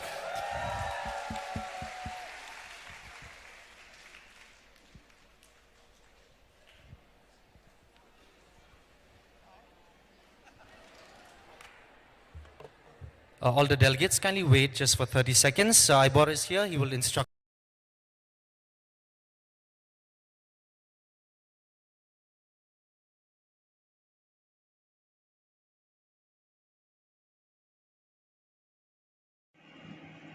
Hadin bu rektor meja ula jengok iki padar ki sister ki nohi kai ki kena school but ulai kendu ik long kpa ki long kemi ki samla ba ki pat pa nong po Reverend Father Paul Olingkot Provincial Shillong Province ulai lam yo rektor meja shashlem ki samla puli lingdo soble kabadan hamadan nong lakyan kabadan shashiliang surok nasional umroi Maria Rung haki saudong saukun jangani kejaka lepediang buram yo rector major da Reverend Father Bernard Pala rector ringkat ba Reverend Father John Zozamia Vice Provincial na Shillong Kisamla pule hakani keslem kilarwai de kijing rwai bas ngautiang kilaput de kijing tem babunjat ya kesur raise your voices kaba rector major usngautanat bansngap kabala ai nam haudon Bosco bakon Hang niru lapendeng batawa labon rindia, lapen kam di kisentia babun rong.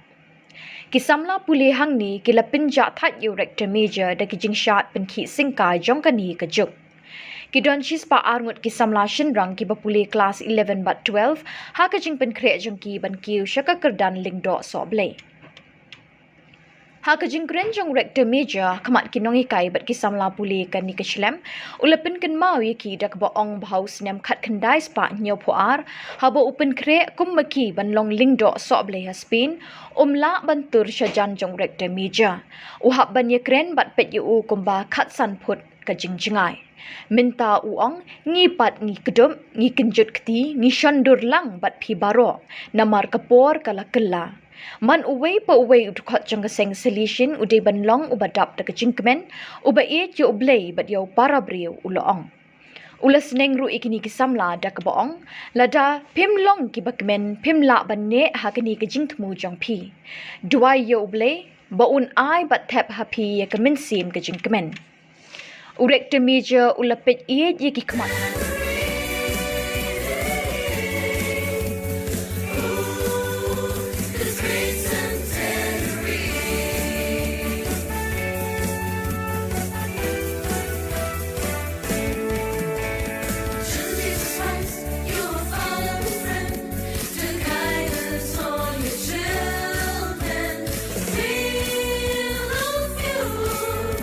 For who you are and what you did for us.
Check. Say, I love the Moscow. Can you do better than that? Can you do better than that? Say, I love the Moscow. I love the Moscow. I love Jesus. Say, I love Jesus. Do you want to dance? Okay, all of you, please stand up. And repeat after me, okay? I stand. Not very loud. I stand. I sit. I sit. No one is sitting. When I say I sit, you must sit down. I stand. I stand. I sit. I sit. I raise my hand up. I raise my hand up. I put it down. I put my hands down. And jump. Because I'm happy. Because I'm happy. When you're happy and you know, say hello. We want to say hello to all our guests here. When you're happy and you know, say hello. Hello. When you're happy and you know, say hello. Hello. Okay, very good. Round of applause for all of us. Woo! Are you ready to dance? Are you ready? Are you ready? Okay, let's move our body. Woo!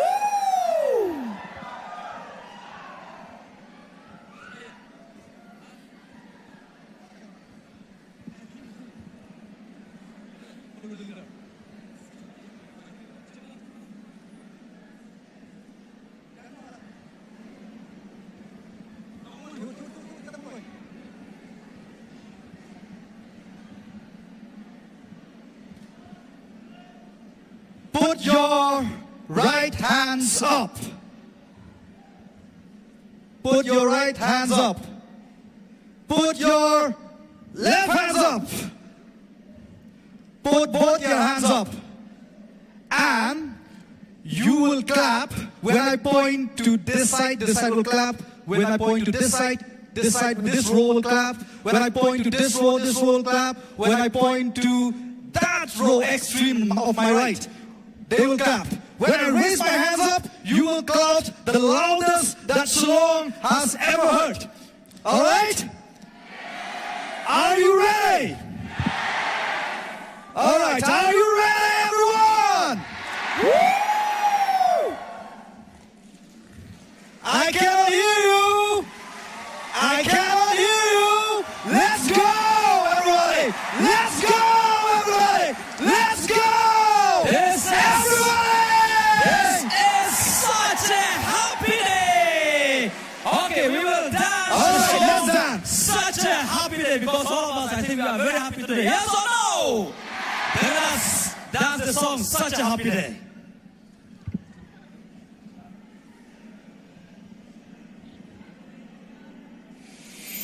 Been looking at the sky for a little while. Watched the clouds roll by and I started to smile. As the plane flies past, I give a friendly wave. And then I think about you. What a happy day. Can you jump? And I fly like a bird. I'm strong as a lion. I'm high as a mountain in the sky. And I jump like a cannon. And I swim to be close. And I shake your body, shake your body, and we'll be friends.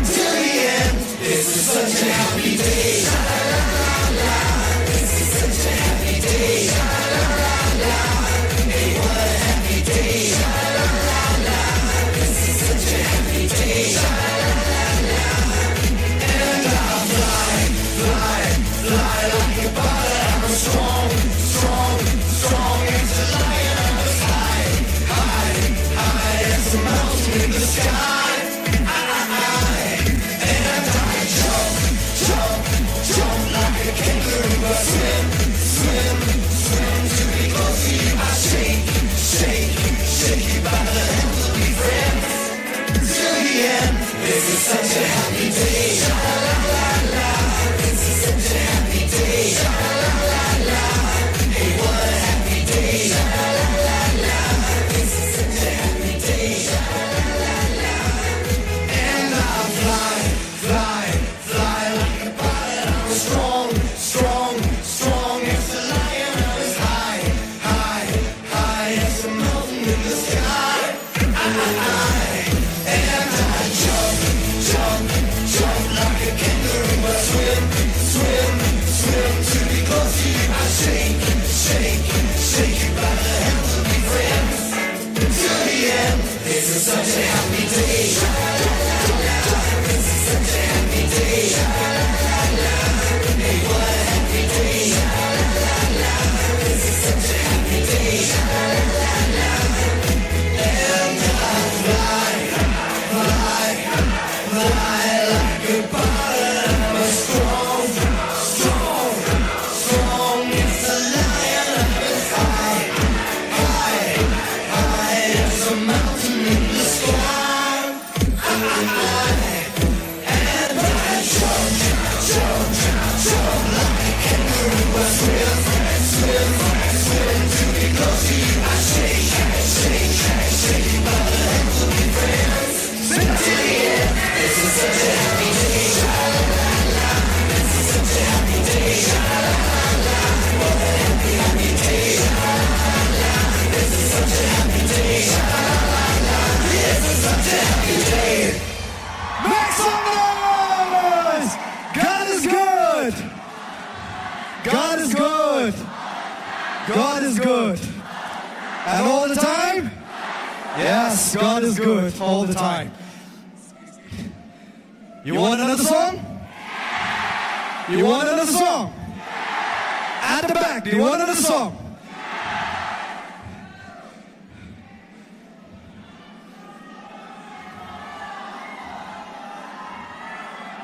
I cannot hear you!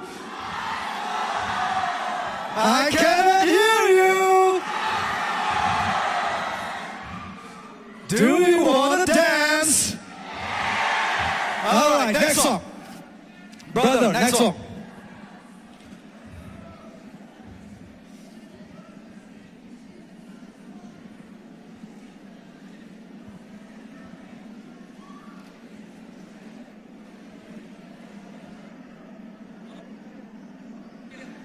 This song is called Ballo Italian. Follow the leaders, huh? Everybody stand up and move. Come on.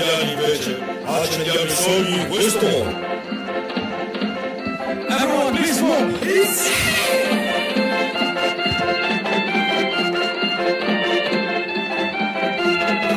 Se quella di solito c'è più ritmo, no?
อยากคนตึงกระแสกระสนามมาตุยแทนสังเงตุยเย็นวัดยามรันดีวัดเรียปัดปอยชาทงวัดสังเง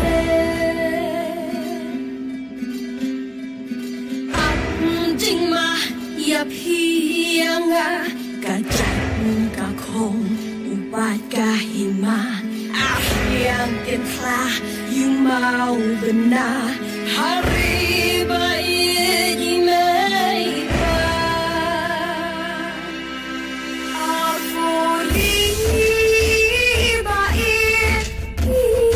เตยAnangungan siyang isin You be delayed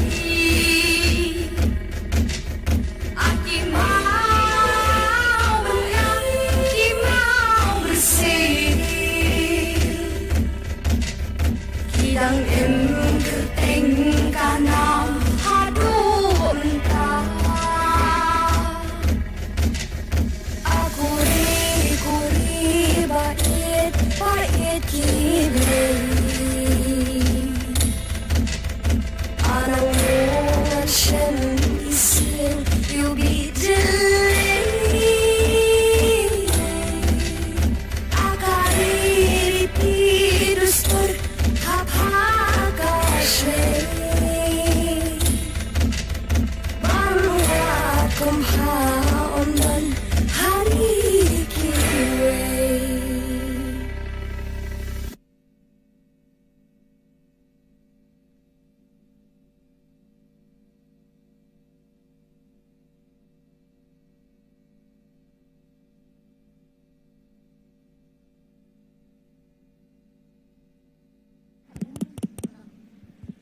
Well, I can see you all enjoying tonight.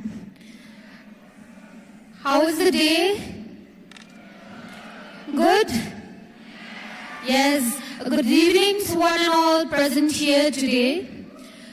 We are all here as a family to celebrate the 100 years of the arrival of the Salesian missionaries in Northeast India. So welcome to Shillong and welcome to the Centenary Youth Expo 2022. Let's all give a round of applause to each and every one of us.